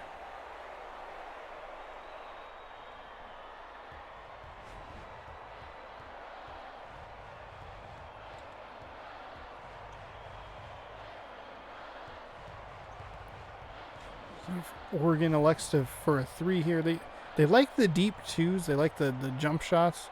They don't seem to be willing to take too many 3s, though, which is unfortunate. It's not like the right word, but it also is like kind of what I'm thinking. Of just like they're just not. They're not. I don't know. They're taking weirdly deep 2s that are like somewhat low percentage, it feels, but they're not deep enough for 3. There's a 3, and they missed it. The short jam is put back, though. So they're answering 2s with 2s. They're keeping that at a 7 to 5 point deficit. Boiling it down to 2 good defensive stops here. That is not a good defensive stop. That is a foul. Second foul of the half. Okay, now it's a good foul. Now it's a good defensive stop. Because worst case scenario, they push the lead to 6, which is what they do. So now you can work with a 6 to 4 point deficit. If Oregon just trades 2s for 1s down the stretch here, they might be able to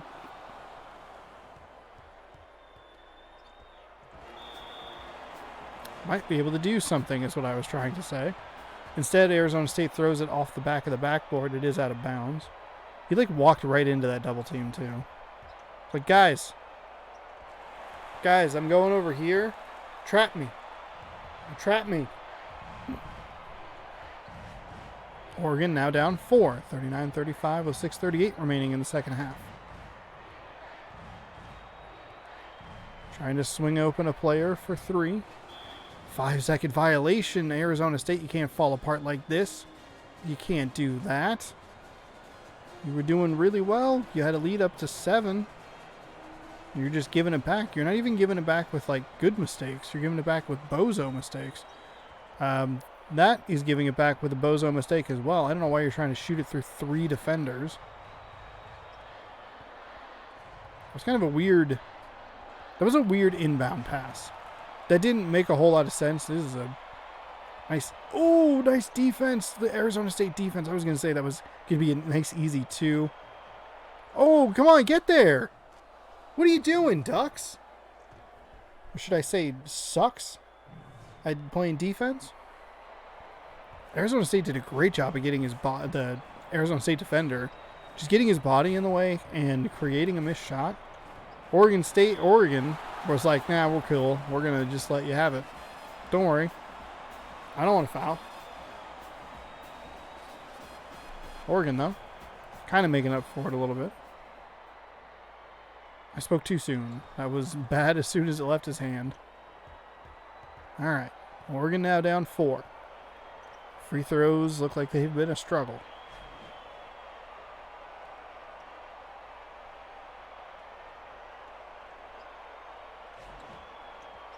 A deep 3 for Arizona State with a defender in his face and just swished it through.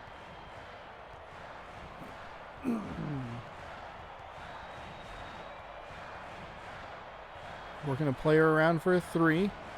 Good defense there. Nice defense there, picking the ball off. The lead's back up to 7. They can push it to 9, 10 if they really want to. Nice inside pass. Slam a jam a dunk. And it's 46-37. So a 9-point lead. Oregon's going to need some help here. Pardon me. Coming down the stretch. They had it down to what? 4? 4, and they just haven't been able to get over that hump. See what they can do. They don't look like a team that's super willing to shoot threes. We saw this with Northwestern. Northwestern almost made an incredible comeback just using twos. That's a nice block there. Unfortunately, they weren't able to get the loose ball, and they let the guy right through again. I don't know what the programming problem is, but there's way too many times where the defenders just peel off for no reason, and they just let people go through. It doesn't make any sense. Because they're in position. It would make sense if he was like a step behind and he just was like, I'm not even going to worry about it. But they're like in good position to affect the shot, and it just... See, like that. Like, Arizona State played defense there. They tried. Front end is good. So we have a 47-40 game with 4-18. Lots of fours here to go. Oregon making both free throws. That's a nice improvement for them. Struggled from the line. This is a great color combination matchup, by the way, just as far as the... That's going to be an offensive foul. We've seen Arizona State kind of give that lead back through some bonehead mistakes, and it looks like they're kind of doing it again. That was a... We haven't seen a ton of offensive fouls on that play, but we've seen enough to where that seems to be an issue. It's rare, but it's there.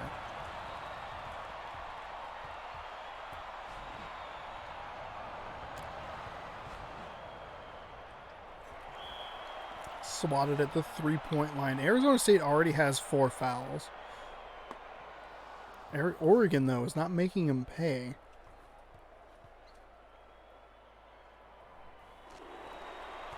Okay, this is as close as Oregon's been in a while. They had the lead a long time ago. But as far as the second half is concerned, it's been Arizona State in control the whole time. Oregon, though, with a nice block and a turnover, a loose ball. They'll have to pull up and wait for everybody to get down court. Good recovery defense by the Sun Devils of Arizona State. Nice deep 2 there. And that jumper is good. 47-46.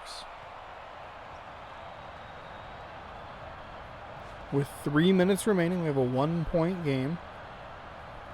Oh, they're running them out. That's a 3 for Arizona State. That was wide open. The defender that was on him was just too slow to get out there. Oh, and that was picked off. Looked bad from the start. Wasn't great. And just like that, it's a 6-point game.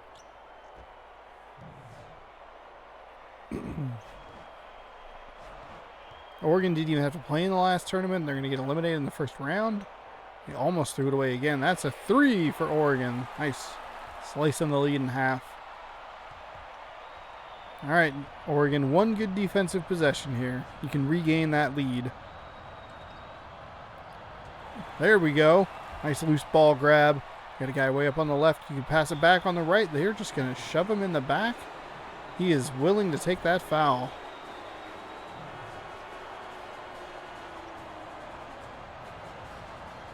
Oh, that was a weird pass. There you go. Up and in. Dropping it down. 5 points for Oregon on a couple of back-to-back possessions there. I guess a couple of and back-to-back is redundant. But it doesn't matter. It's a 1-point game. That's the point. Out of bounds.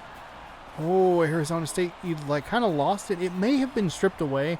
There's a weird thing that happens in this game where the AI overruns where they're supposed to be, and they for some reason touch the ball out of bounds. And it's usually on that baseline plays like that, where it's just like a smidge off. Nice block by Oregon. They take the turnover and get a turnover right back. Nice defense by Arizona State to affect the shot and get the rebound. 52-51. Some good defensive possessions here. Oh, got around him. Oregon will take a timeout. They need a 3 to tie. That's an early timeout. I'm surprised with the timeout at 1:23. Usually you see him a little bit later. No, oh, maybe not. Out of bounds. Arizona State ball. What are you doing? Oh, you dinguses. Too quick inside passes. I don't.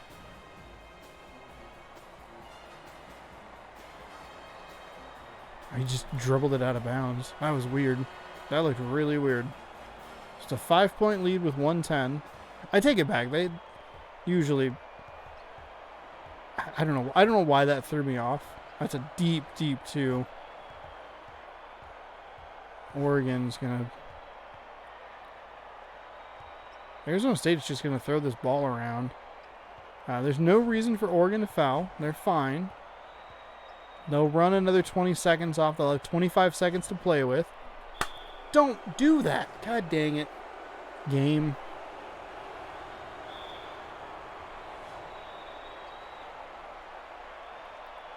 "25 seconds is fine."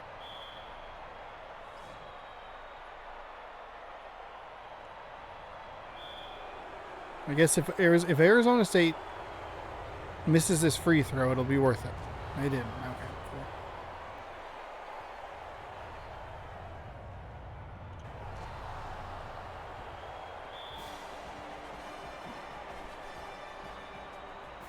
I personally would not have had them foul. 25 seconds is fine. I mean, for me, I would hope for a missed shot because you were only down 5. Yeah. There you go. There's a 2. You're still down 5. You have a couple more. You have one more attempt after this. Here he goes. He missed. That was an offensive rebound. There's so many offensive rebounds in this game. There you go. There you go. Now you can make something happen. Unfortunately, I think the next time Arizona State goes to the free throw line, it will be the 10th. So it will be an automatic 2. That wasn't even a 3. That wasn't even a 3. He was a step in front of the line.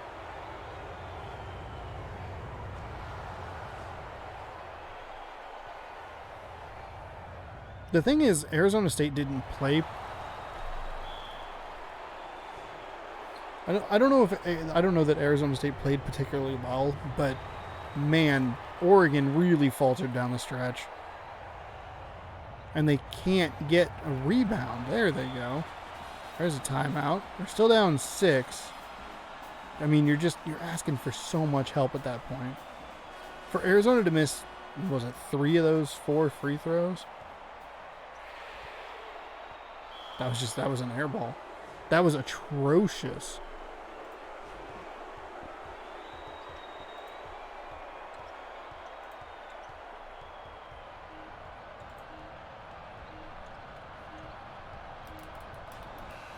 (59-53), Arizona State wins. They are on to the next round. I have double, triple, quadruple checked just to make sure. We have our final game coming up next. Ohio State at Stanford.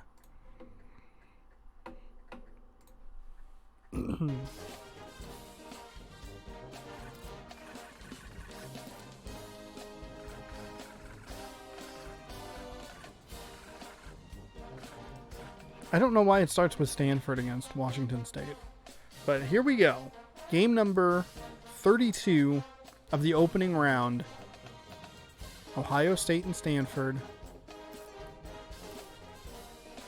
Washington State tips it all off.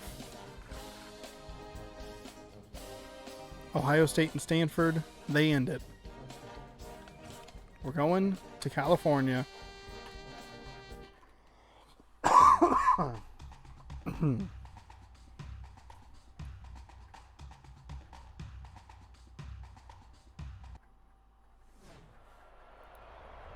Their stadium looks a little. I don't know. It looks fine. For some reason, I think I like missaw part of it the first time. Like there was like a big open window or something in the corner, and I like apparently I thought I saw that, but it never existed. Ohio State's going to the line 8 seconds into this game.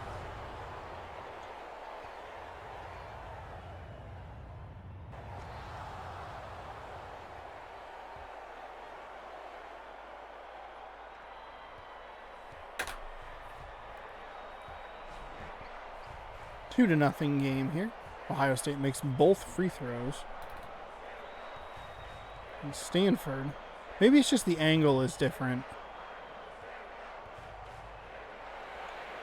Nice three from Stanford. Maybe that's the problem. Maybe there is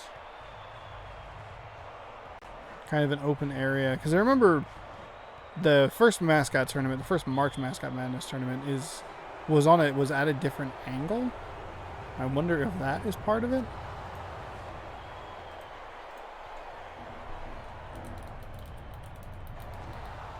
Ohio State has 4 points. And all of them are from the free throw line.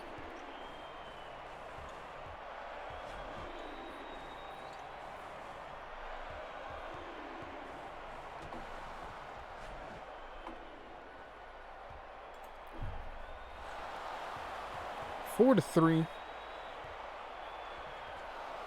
And there's Ohio State's first field goal. 6-3 now. They have a 3-point lead.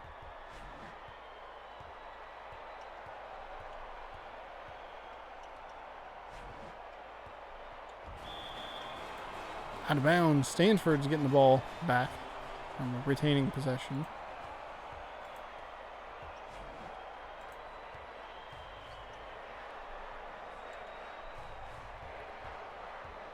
We're seeing, here we go, pine cones.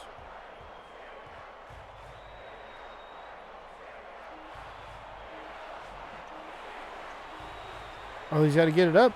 He didn't see it. It's a 35-second shot clock violation. What are you doing? What are you doing? You're down 3 and that's what you come up with? Yeah, there was never any open area. I don't know what I saw, but it was not correct. Whatever I saw was an error.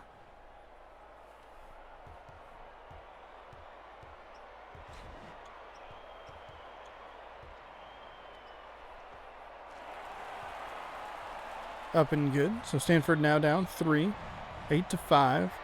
Just over 2 minutes gone here in the final game of the round of 64. Ohio State with a nice 3, I believe. Yeah.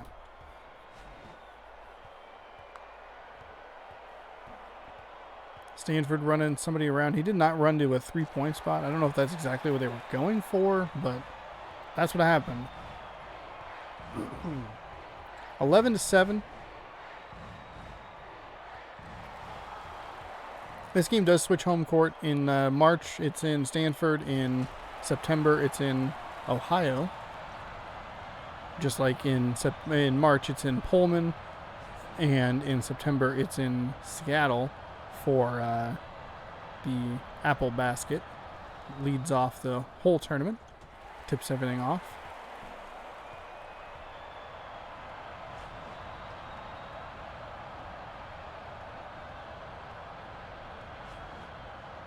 11-9 here. Stanford opportunity to tie. They led 3-2.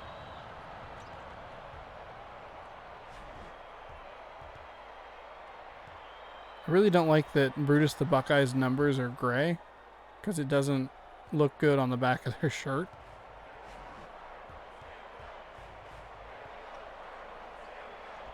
It says Buckeyes in gray on the red in the front. Ugh. Stupid little hat. But a 14-11 game here. About 4 minutes gone. Shot is up and good. Winner gets to play Arizona State. Arizona State. Pardon me. Sorry. Arizona State going into the second round is the farthest. The farthest a defending champion has ever made it. Duke got eliminated immediately the next time they played. So this is uncharted territory for the defending champion. Going to the second round, you know? Like, it was crazy looking at Duke's record when I was putting together the stats and stuff for this tournament and even the last tournament. It's like, oh, they're 6-0, like, cool. They'll probably be a force to be reckoned with in this game as well, whatever. And then putting it together for March and being like, wow, they're 6-1. They either win it all or they don't win anything. They are championship or bust. And unfortunately, we have to watch them in the second round, which honestly, like, it's not as bad because I didn't have to watch that many games of theirs last time. It's not like they've played, 20 or 12 games and I've had to, they're always in contention. They at least gave me a break in September.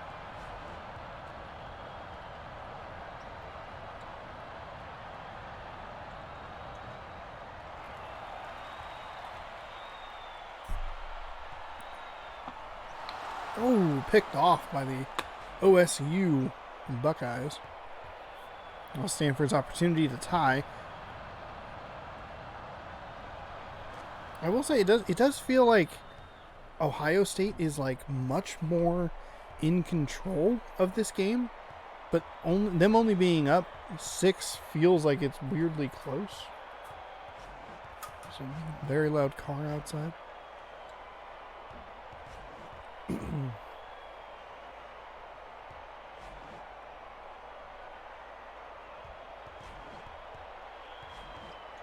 Stanford driving. Little hook shot floater, no good. Off the rim. Or the front iron.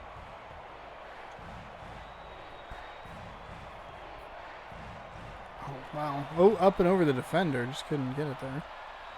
Somehow the tree has gotten uglier. Like it's more colorful. And just looks worse. The Stanford tree is so bad. It's a hideous, hideous mascot. I don't know why. I don't know why it exists.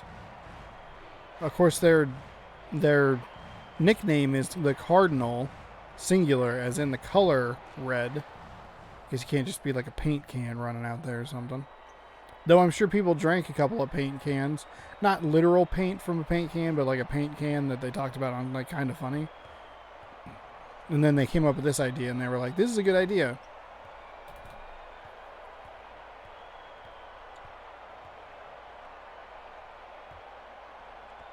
Nice jam inside Ohio State. Or, excuse me, Stanford. I looked right at the...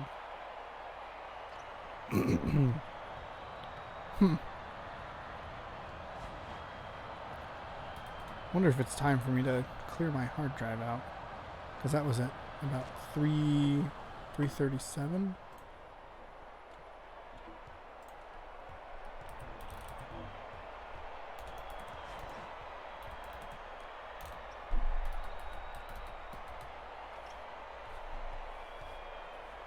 It seems like it's popping that error up more. I mean, as long as the videos are okay. I know that it like the hitching is probably annoying on the stream side, but defensive foul, Stanford ball. I'll just throw it in from the boundary.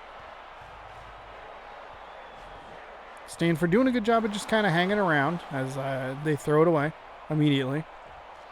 Shot up and good, so now all of a sudden is an 8-point lead. I was in the middle of complimenting you, Stanford, and you just threw the ball away. I was saying that it's great that you're hanging around, though it feels like Brutus is in such control. 3 is short and defensive rebound. Brutus the Buckeye.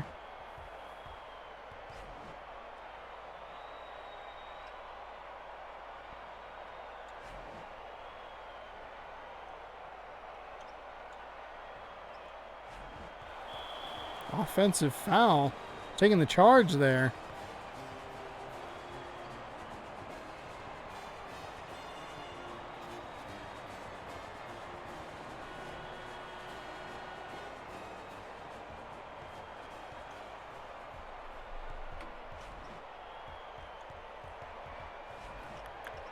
Oh, cool.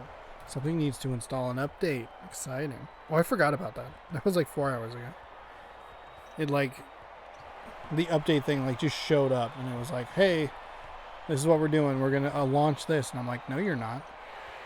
You see that I'm like actively using this right now?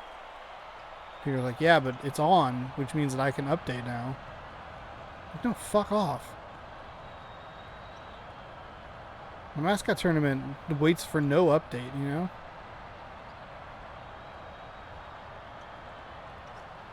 Ohio State up 7, under a minute to go here.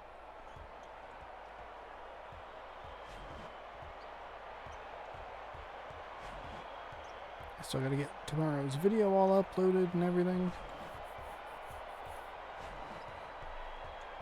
I tried to 3 for Stanford and they have it. They're stroking it good from deep. That's just move past it. Just move past it, Sean. I tried to upload. So tomorrow's video is Bus Simulator Part 11. And I tried to upload that like 2 or 3 separate times, but my laptop like goofed up each of them. Each of the times that I uploaded it. And I was like, okay, well, I'll just do that a different day. And then I forgot. And then I remember this morning because I was looking at my planner and I was like, oh shoot, I gotta upload this. 3 from half court. Oh, that wasn't a bad shot.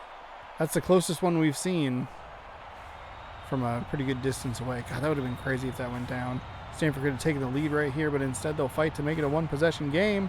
Up 4, just kidding. Oh, we touched it out of bounds. What are you, fucking stupid? You're a tree. I don't know what that has to do with being stupid, but...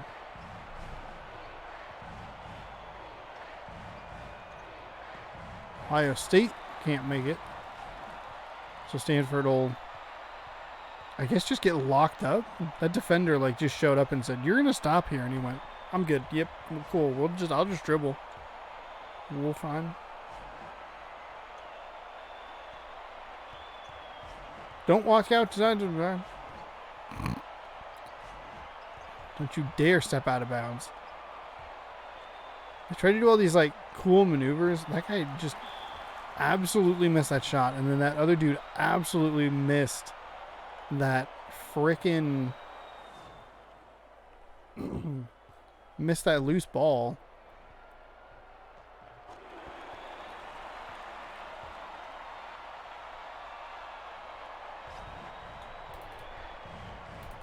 Oh, he made what, 1 free throw? Yeah, 1 of the 2 free throws.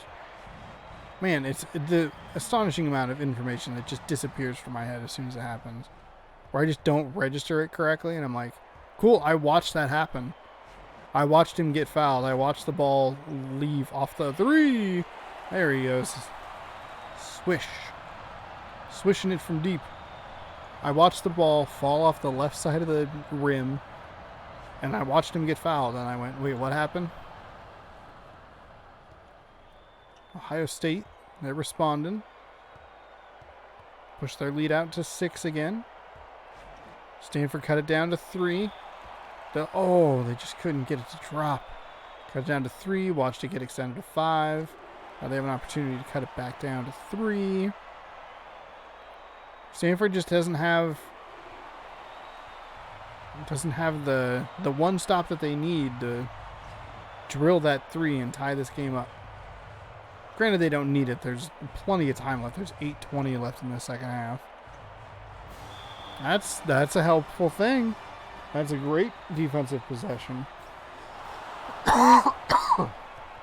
Followed immediately by an atrocious offensive possession.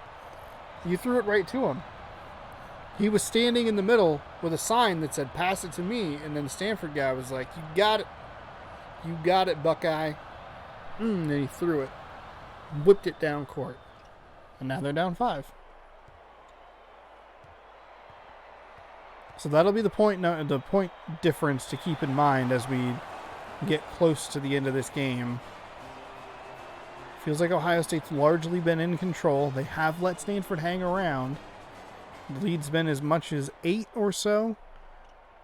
But Stanford's gotten it now down to 2. I was going to say the number was 3, but I'm glad that I held off at least for a moment so that could play itself out. Got it down to 2 now.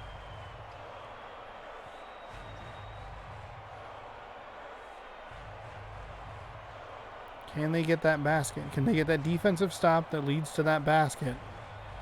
They can get them to the tie. They can stroke it from 3 to get the lead. That steal, there it is. There it is. Here you go, Stanford. Here's your opportunity. Tie it up with Brutus the Buckeye. They almost threw it away immediately. There's a double team. It's a dangerous animation to be in this game. There's a 3, and he's got it. 40-39 with 7 minutes remaining in the second half.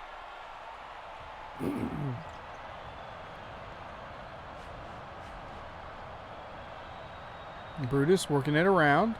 They haven't been trailing much. They've been in control of this game. 3 from the Buckeyes is no good. That was with a defender in his face. It was right there. Maybe just a little too powerful. Nice inside pass. That was a delicious block. That was a tastier jam. I didn't know which words to use. I didn't expect that to happen in that order. Block to jam, you know. That's a 2.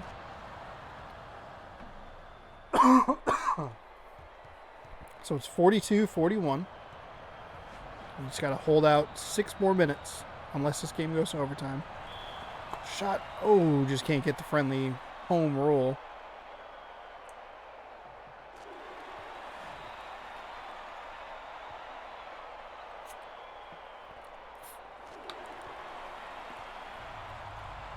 Stanford, though, able to extend their lead to 3.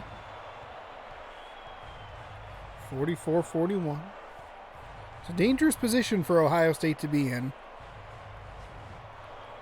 I hit on this point every so often throughout these streams. I've talked about it a couple of times in this, but if you're Ohio State and you let Stanford hang around, if Stanford gets hot and you go cold, how do you restart that? How do you get back to going, all right, we're gonna gather ourselves together and we're gonna get that 8-point lead we had back?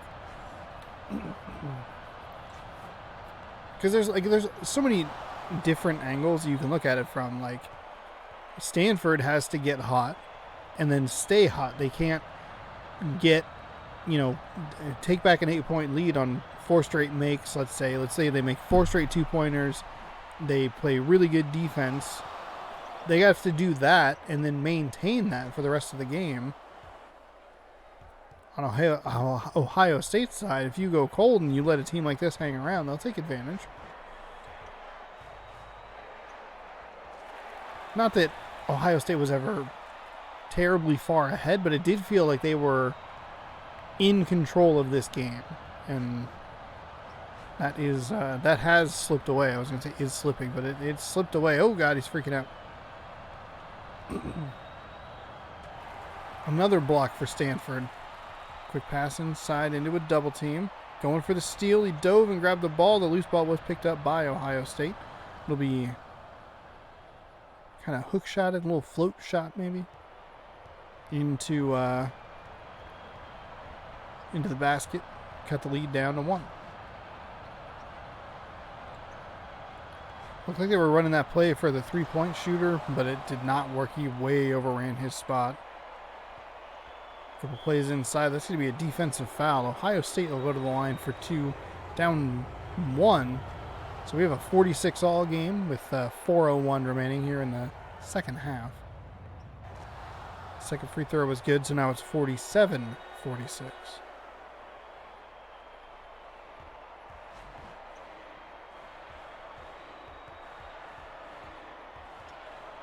Uh-oh, double team at midcourt. The ball's going to be taken away. That's a 2-on-1 opportunity. That's a flush. Just a heavy jam right there. And Ohio State, they're starting to pick it up a little bit. Starting to get back in the groove, in the rhythm. Stanford's been giving the ball away more willingly.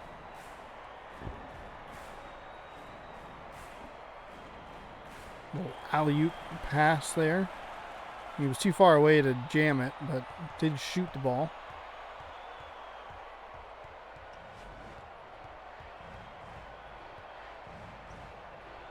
Deep three for Ohio State. Nothing doing there.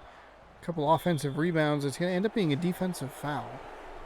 Kind of surprised that was a defensive foul. That looked like it was out of bounds off the bottom of the backboard. Because it's not that big of a deal. He missed the first free throw. Second free throw is good. So Ohio State up 2, 50-48.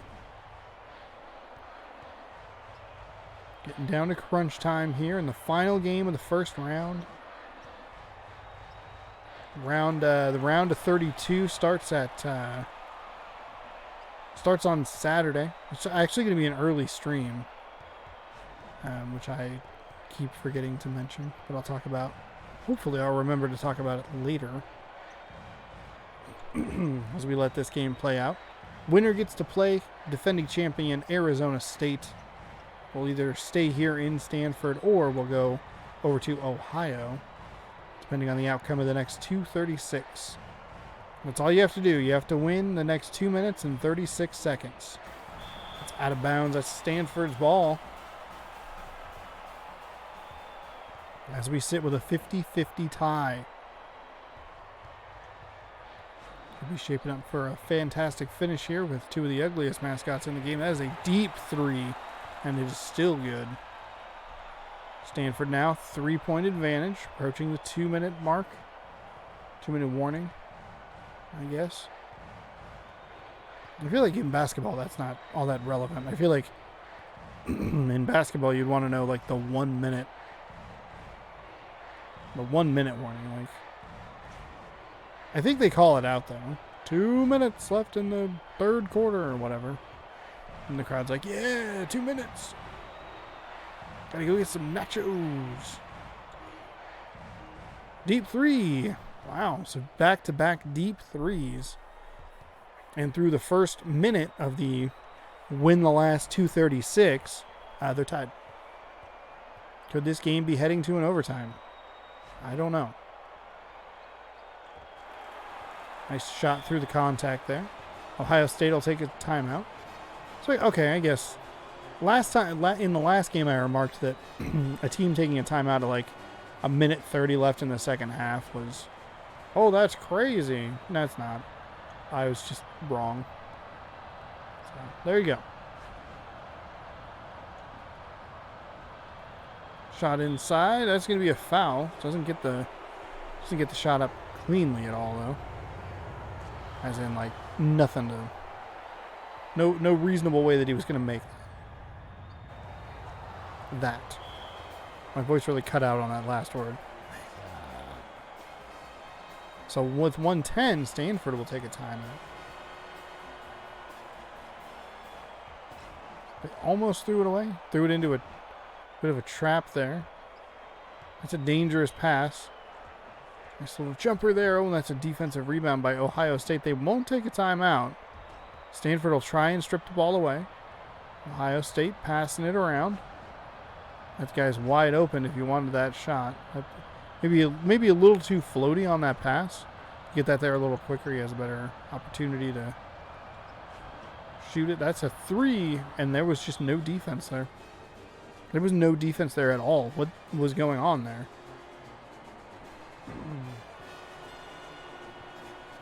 There was a guy that just stood there with his hands down and went, no. No.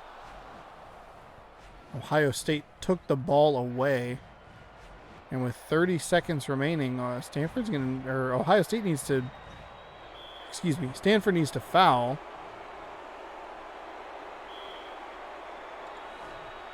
There was still time on the shot clock, but it was like 0.8 seconds. I think Ohio State's going to escape here with a victory. It was a lot closer than it should have been. Ohio State was really in control of this game for most of it. First free throw was good, but 4 points with 22.7 remaining is 5 points now. Not great odds.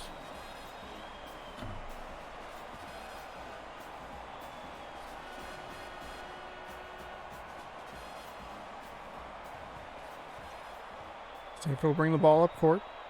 They make a quick three here. It's a deep three. It's no good. Offensive rebound. that went through the backboard. And that looks like it's going to be it. It's going to be 60-55. Excuse me. Ohio State will move through to the next round. Kind of an anticlimactic end. It was tied there for a little bit. Ohio State scored 10 points to Stanford's 5 over the final 2:30 or so. But we have a 60-55 Ohio State victory.